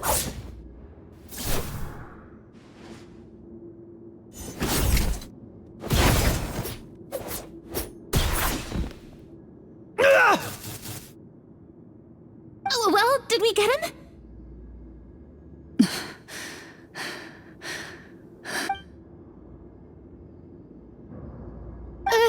CLORINDE? Warm fire flickers across the walls once more. Your vision is now clear. In an impressive display of courage, the four of you successfully defeat the uninvited guest.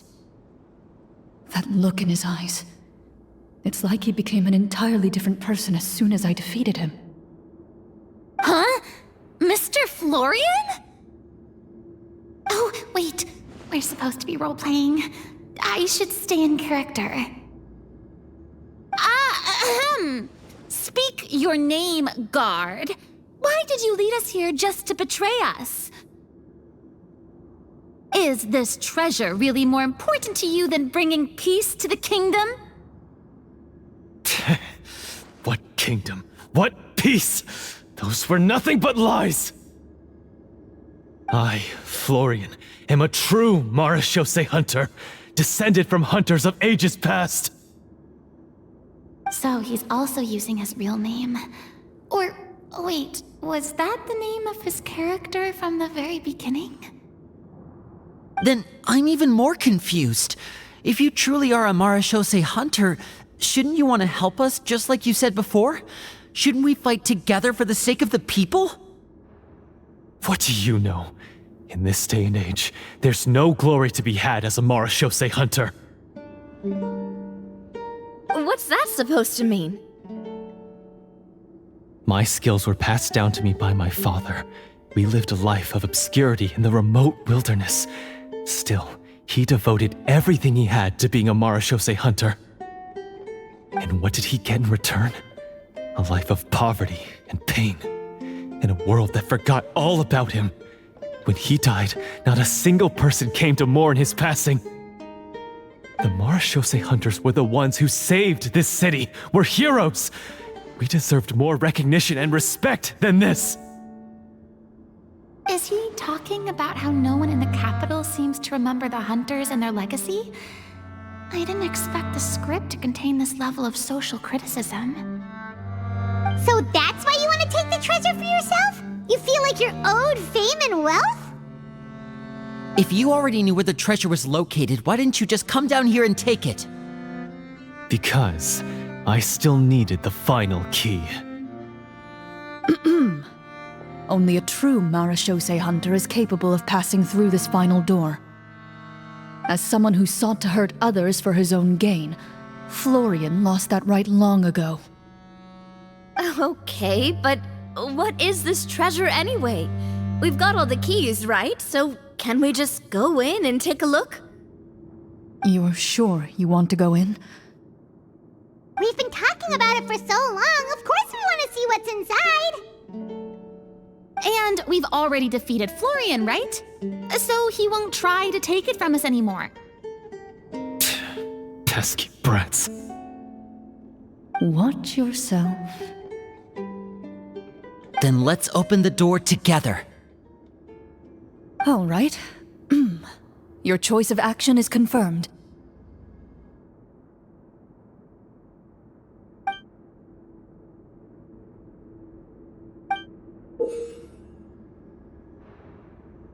Before you, the door to the treasure, sealed and undisturbed for more than 100 years, finally swings open. You hear the shrill wail of the door hinge as it rotates for the first time after years of disuse, almost like a sleeping giant letting out an extended yawn. You get the impression that the secrets buried behind this door might be just as heavy as the sound you just heard. Ah, it's open! Come on, let's go in! Paimon wants to see what's inside! Ooh, me too!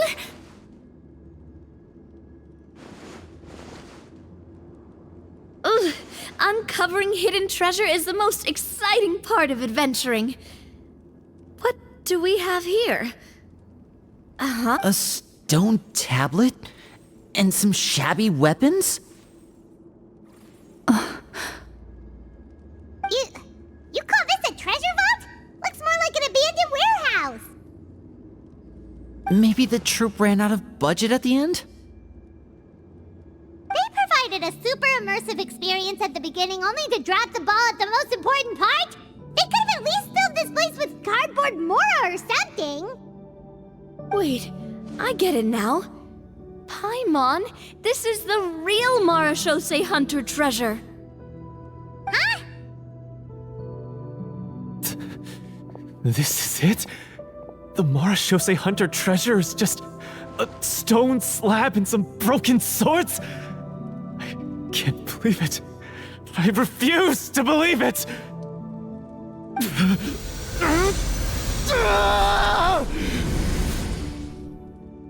Whoa, are you okay? The Marashose Hunter before you appears to suffer a serious mental breakdown. He needs to leave the room for a moment to collect himself. One of you seems to understand the significance of the treasure already. If the rest of you wish to follow suit, you may remain here in the meantime and explore your surroundings.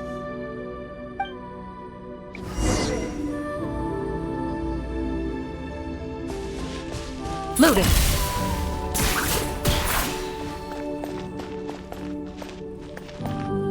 What is the treasure supposed to be?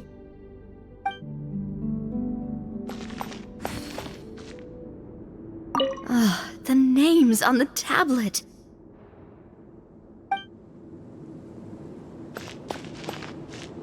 The old and broken weapons.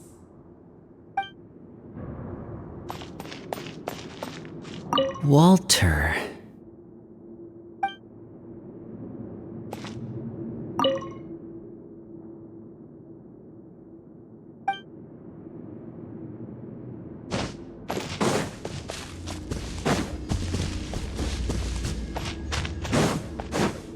Into the shadows.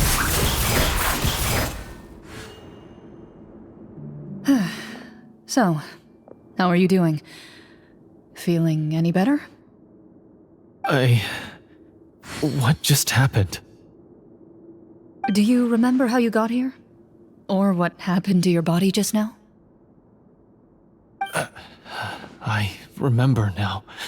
I brought you here because I wanted to... The explosives in the cave! You mean these? Huh? How did you... I could tell something was off the moment I stepped into this cave, so I kept an eye out. I've already dismantled the whole thing. So the strongest champion duelist in all of Fontaine saved the day once again. Guess I shouldn't be surprised. It would seem your skills as a Marashose hunter are as sharp as ever. I deserve some answers, don't you think? Tell me why you wanted to lure me here. Everything you said earlier sounded like the truth.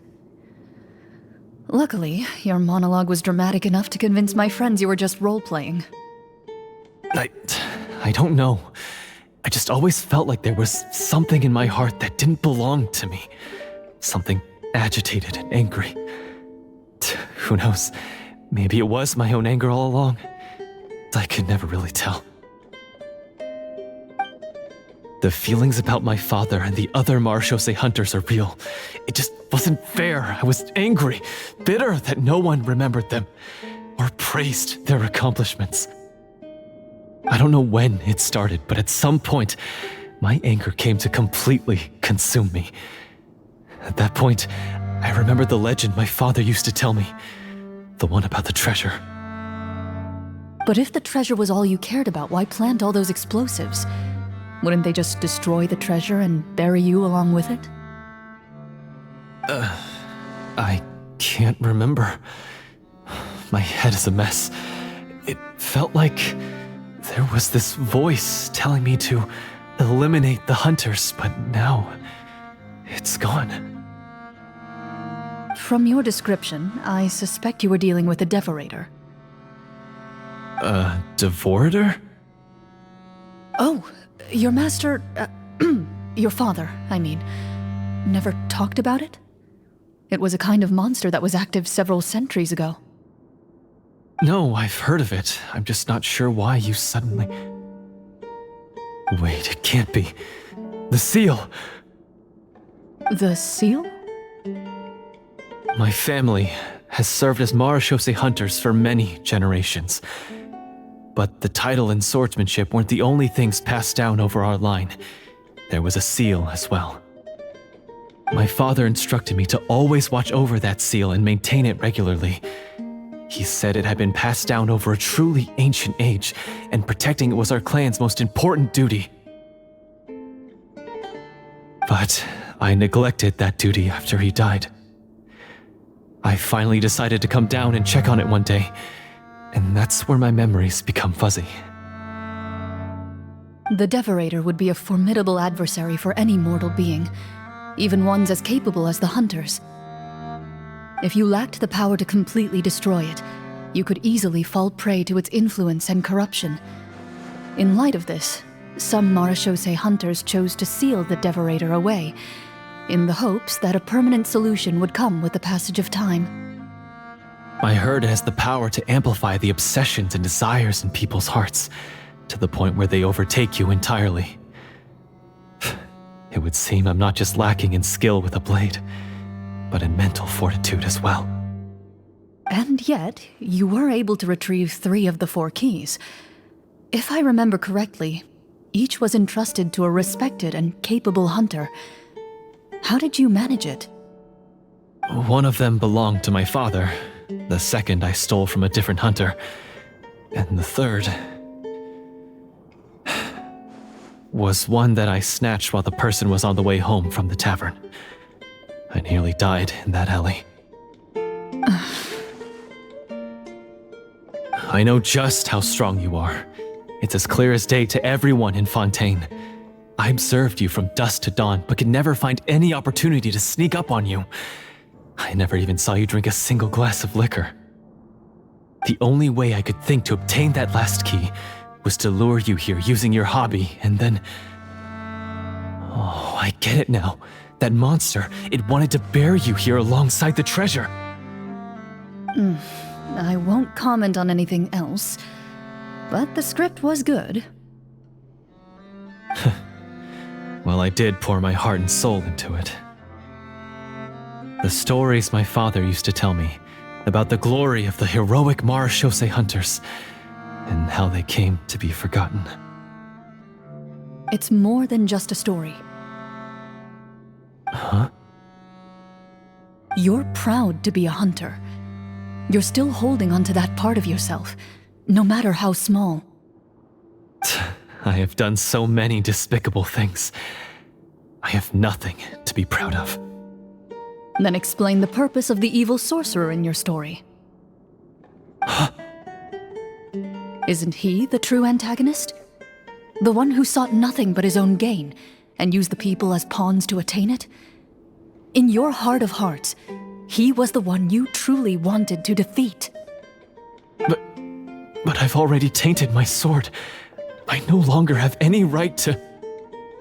Wake up, Florian. Remember how you introduced yourself earlier. Do you really think the hunters acted out of a desire for honor and glory? Or to be loved and acknowledged by the people? What did your father teach you about our order?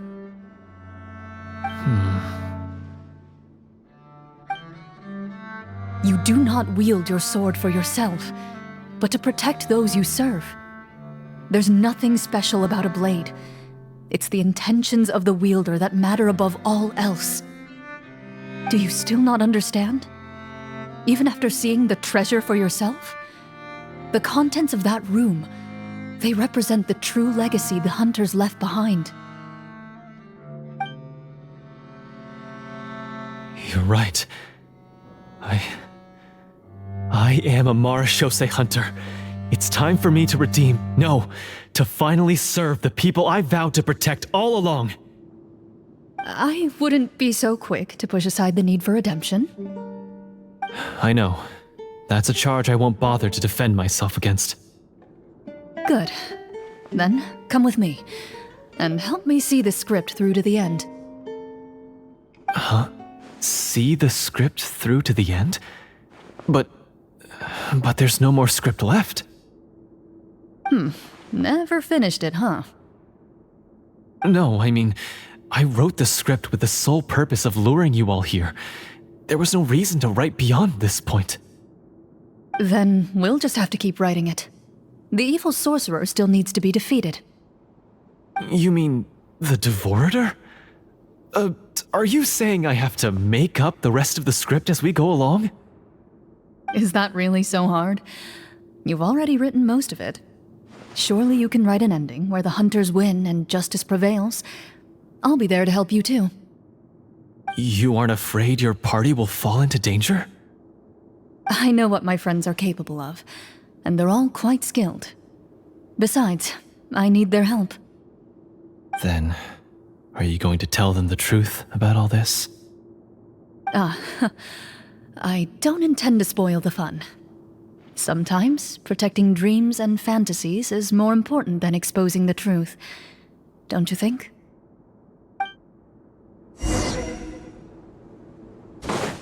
Loaded!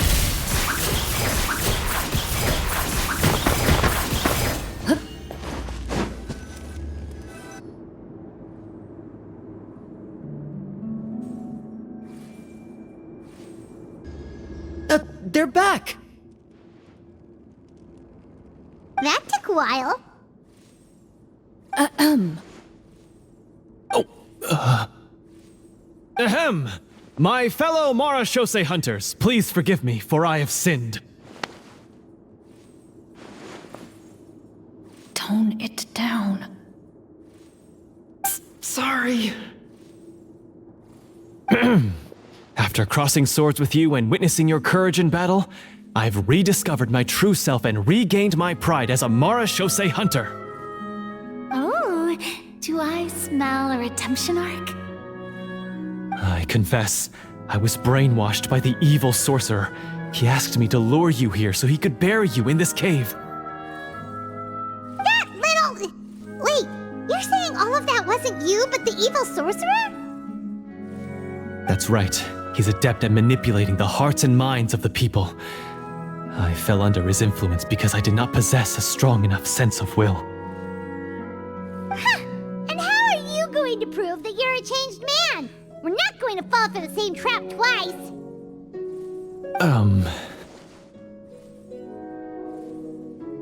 To be perfectly honest, I only came to my senses after seeing the treasure. It reminded me of my father's past teachings. The treasure was actually... The names of all the Marashose hunters from ages past and their weapons? Wait, you already know? Of course. Don't underestimate a veteran roleplayer's exploration skills. Oh, wait, I mean Marashose hunter Navia's exploration skills. We just finished reading through the content of the stone tablet. That tablet recorded the lives of some fascinating people. For example, this Marashose hunter called Est. She inherited the responsibilities of the Golden Hunter and passed judgment on many people. But in private, she had a very easygoing personality. Her favorite pastime was singing and dancing with her friends, and she was said to have a beautiful voice. So, she was just like you. Oh, you really think so? Well, when you put it that way, I suppose I also have a few things in common with this Walter. Working as an executioner, he supposedly used a countless number of tricks to confound his enemies in battle. Oh, if only I could have seen the feats of magic he pulled off back then. Their lives were all so exciting. You could write so many cool books about their accomplishments. How could they have all been forgotten? Because they chose to be. To hunt monsters that only appear in the shadows, you must also operate in the dark. To be a marechaussee hunter is to willingly give up on wealth and fame. Then this stone tablet must have been left behind by their companions. That's right. Few marechaussee hunters ever revealed their identity to the public. They always protected the city from the shadows. The only time they spoke of their accomplishments would be at night, when they gathered with their fellow hunters in front of the bonfire to share stories of the monsters slain by their hand. So, this tablet was created not so that the hunters would be remembered by the people, but so that they would be remembered by each other. No wonder this place was so well hidden. You regard the stone tablet in solemn silence. The names of your comrades etched onto its surface serve as a reminder that you are never truly alone. The tablet proves that, although a hunter walks a shrouded path, it is not a solitary one. There will always be those who walk beside you, a fact that remains as true today as in ages long past. Their legacies shall continue to be passed down from generation to generation, as everlasting as the stone onto which their names are carved. Father, you once told me that I should seek out the treasure if I ever became lost. So this is what you wanted me to find. Thank you, my friend. You are very kind. I implore you, everyone, please give me a chance to make up for all I've done. Allow me to fight alongside you and defeat the evil sorcerer that threatens the peace and prosperity of everyone in this kingdom. Well, I say we let you join. Sounds good to me too. Everyone makes mistakes. What matters is what you do to make up for them. I have no objections, but Mr. Florian, do you even know how to defeat the evil sorcerer? When he took over my mind, I gained some insight into his thoughts. Every time I thought of the treasure, he reacted with a strong sense of fear. Huh? He's afraid of the treasure? But there's nothing here except some broken weapons and the stone tablet. What if the secret's hidden inside these weapons? GM, permission to investigate.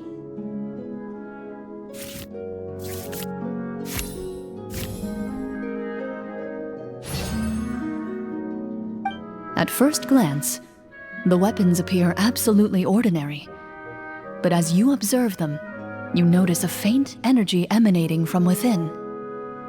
These blades have slain countless monsters. Though it's been a long time since they were used in battle, their edges remain sharp, as if they're simply waiting for the next worthy hunter to carry on their legacy. So basically take these with us, right? I'll take this weapon, since it used to belong to Est. Maybe it'll find comfort in being held by someone who appreciates the arts. Good idea. I'll take Mr. Walter's bow then, from one archer magician to another. Paimon's gonna pick a cool weapon too!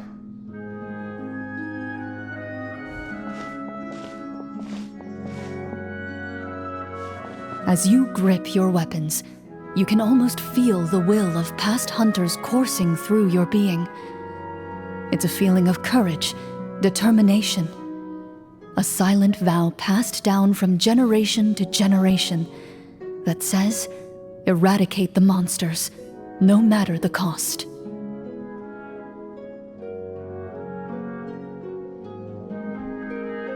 Mr. Florian, do you know where to find the evil sorcerer? I was able to see his surroundings when our minds were connected. I believe he's currently hiding out at the church in the kingdom.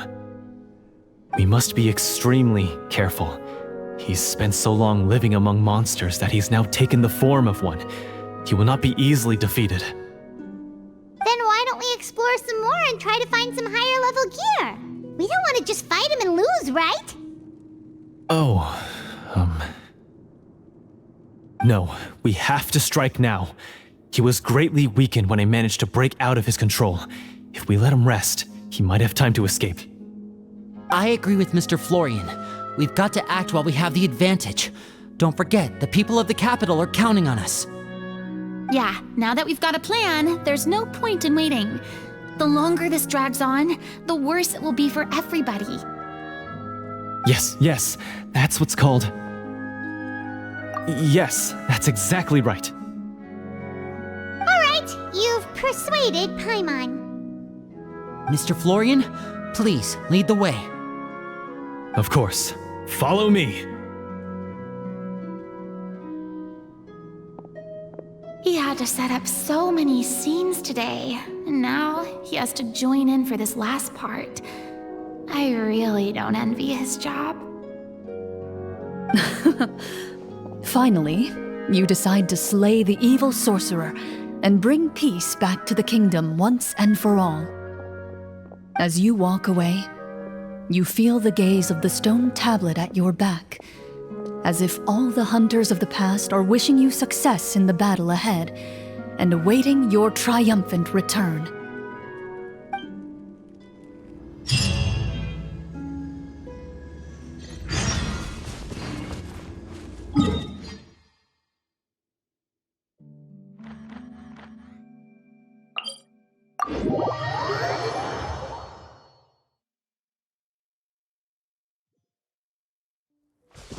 The wind rises.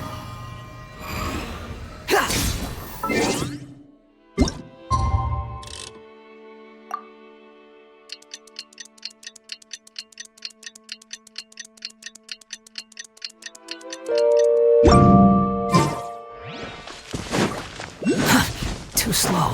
Behold! Finally, you arrive at the church Florian described.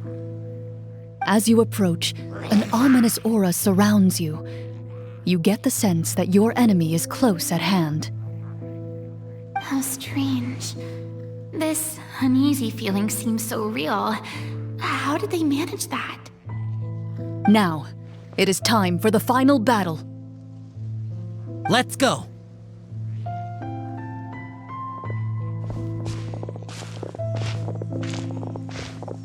Florian, wait. What's wrong?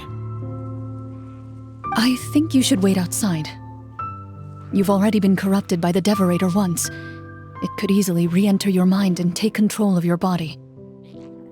I don't think it's a good idea for you to be this close. If it corrupts you again, it's possible you might take on a new form entirely. That's exactly why I have to go. Why I should be at the very front. You mean... Yes. I intend to lure it into my body. That's too risky. If things get out of hand, I might have to kill you. Do you understand how dangerous this is? I understand, but if I do this, you'll have a clear and visible target. The Devorator will have a hard time passing up a chance to enter a body it knows how to control. You won't have to worry about any of your friends being taken over. You're not like me, Miss CLORINDE. You're a just and powerful Marechaussee hunter. The monster broke free due to my error. It's only right that I shoulder the responsibility for its destruction. This is... something that I have to do. Consider it a duel to restore my honor. My only request is that you give it your all. I understand.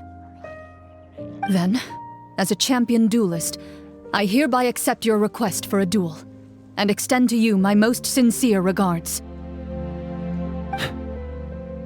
Thank you. The battle is now upon us. Let the Devorator once again tremble under the blade of the Marechaussee hunters.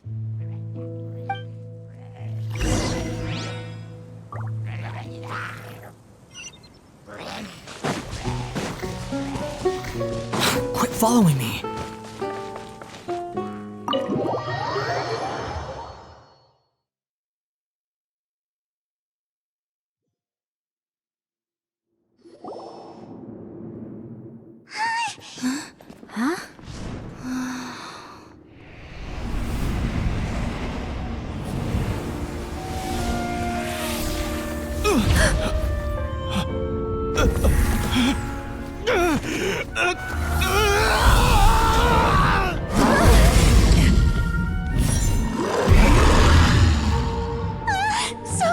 So lifelike!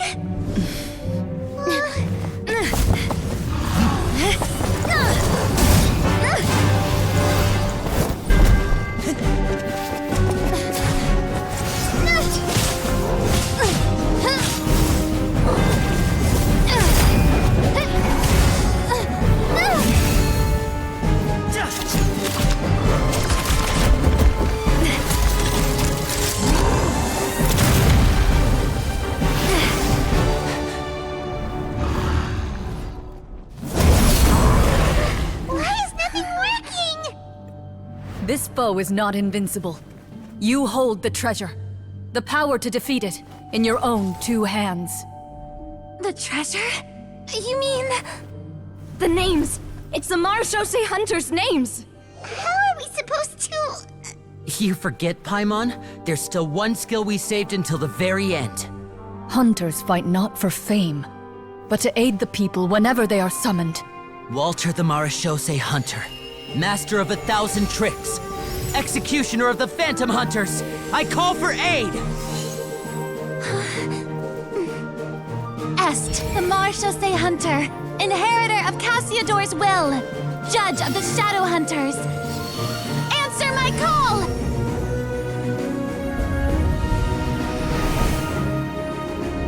Petronia, protector of justice and order. The hunter I respect the most.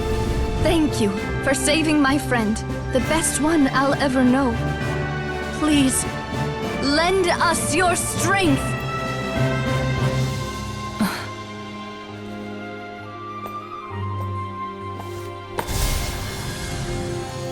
We have come to answer your summons.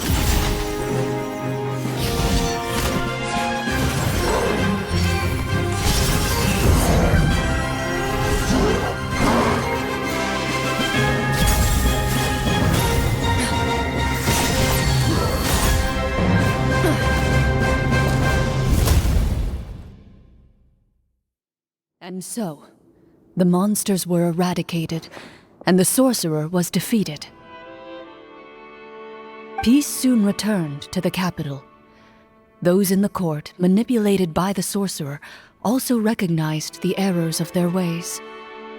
Some remembered the names of the heroes who saved their kingdom, but others simply continued their lives none the wiser.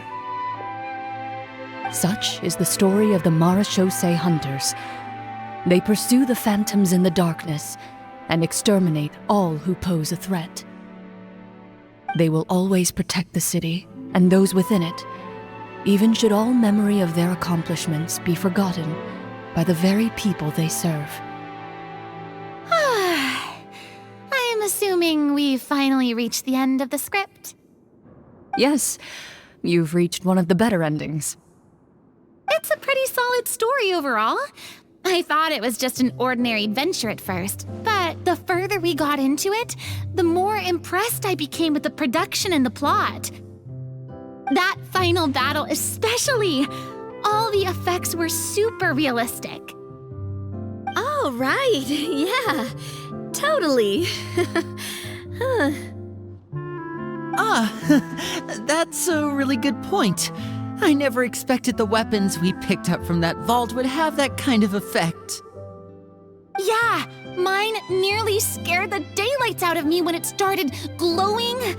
I took a good look at it after we got out, but I don't think it ever lit up again. Oh, we should probably give these props back, right? I'll just leave mine here. Did you have a good time? Of course! Let me know if another script like this comes around. Sure, no problem. Then I'll head back for now. I think I need some time to fully digest everything that just happened. Once Mr. Florian is awake, please pass on my regards to him. He must be extremely exhausted to have passed out cold like that. You're right. He's had a lot to deal with. Well, see you all some other time. Toodaloo!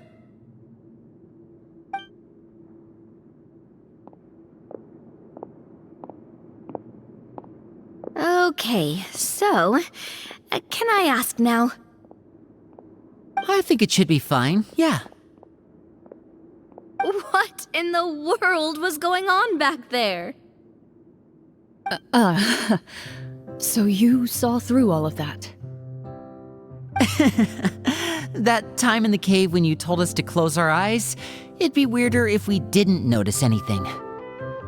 I was dying of curiosity the entire time. I mean, you did a pretty bang-up job of pretending nothing had gone wrong. FURINA actually looked like she thought all of it was planned. Guess none of us wanted to be the one to break the illusion. What are you all talking about? Oh, wait. Don't tell me you never... Ugh, this is all my fault. It's not too late to cover your ears. Here, partner, I'll do it for you. Bit late for that, don't you think? You're saying everything that happened back there wasn't actually part of the script? It's probably more accurate to say this was never a real scripted story to begin with. What? So loud. My head. Hey, you! Get up right now and explain yourself! No shaking, please! Oh, my head.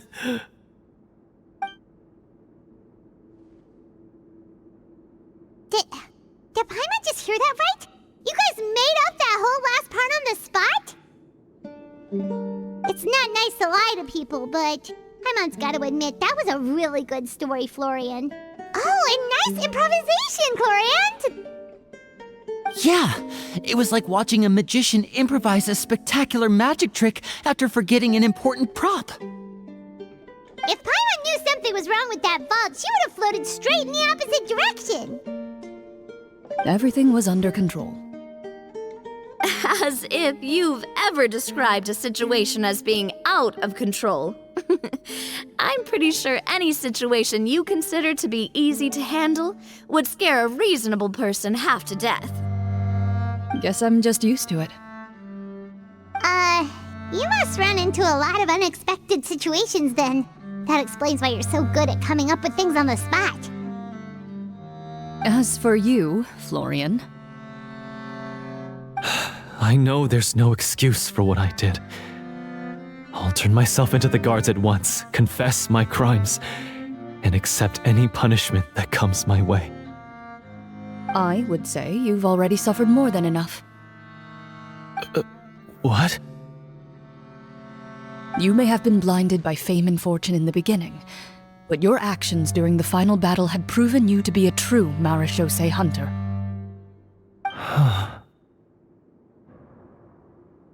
You'll be far more used to the city above ground than below. Your job as a hunter is more important. But... Of course, you'll still need to take the keys and pay a personal visit to the 2 hunters you wronged. Prepare to accept any terms they give you as well. Yes, of course.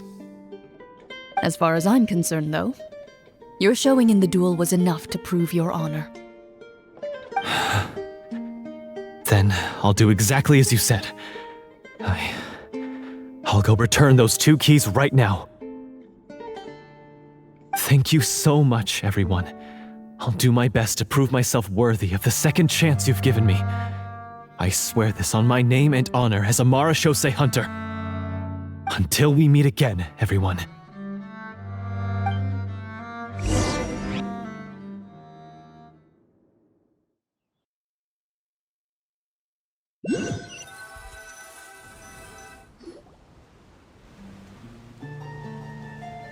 Speaking of Marashose hunters, what should we do about the treasure in that cave?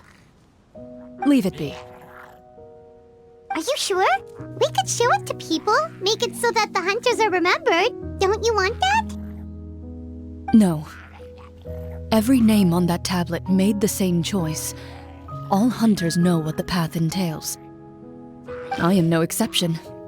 My identity as a Marashose hunter is not something I need people to remember. I wish only to be recognized as a champion duelist. Nothing more. That's certainly very different from the path of a magician. Still, I admire your decision. Wait! I just remembered something.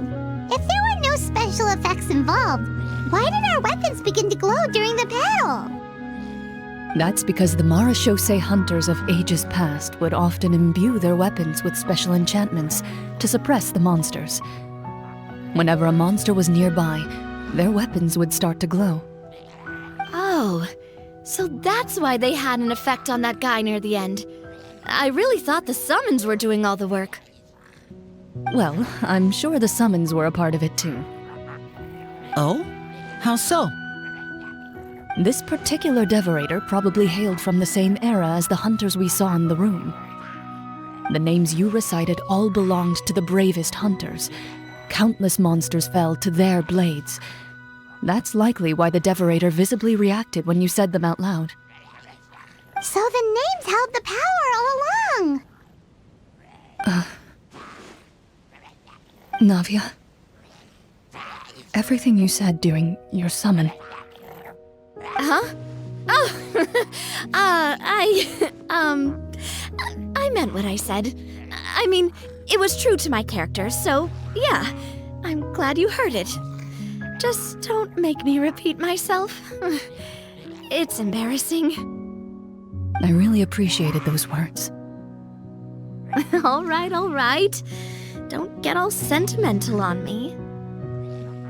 Anyway, let's not talk about that anymore. I'm going to go on ahead. Don't fall too far behind now. She ran off! I should probably head back as well. This story was truly incredible. I might have to spend the whole night telling my siblings all about it. Goodbye.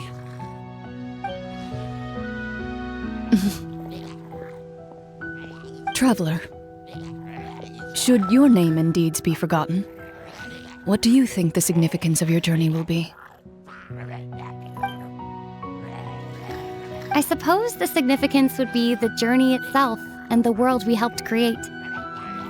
There's still value in the time I shared with everyone here, in the things we were able to accomplish, even if no one remembers them. A great answer. I'll remember it. Me?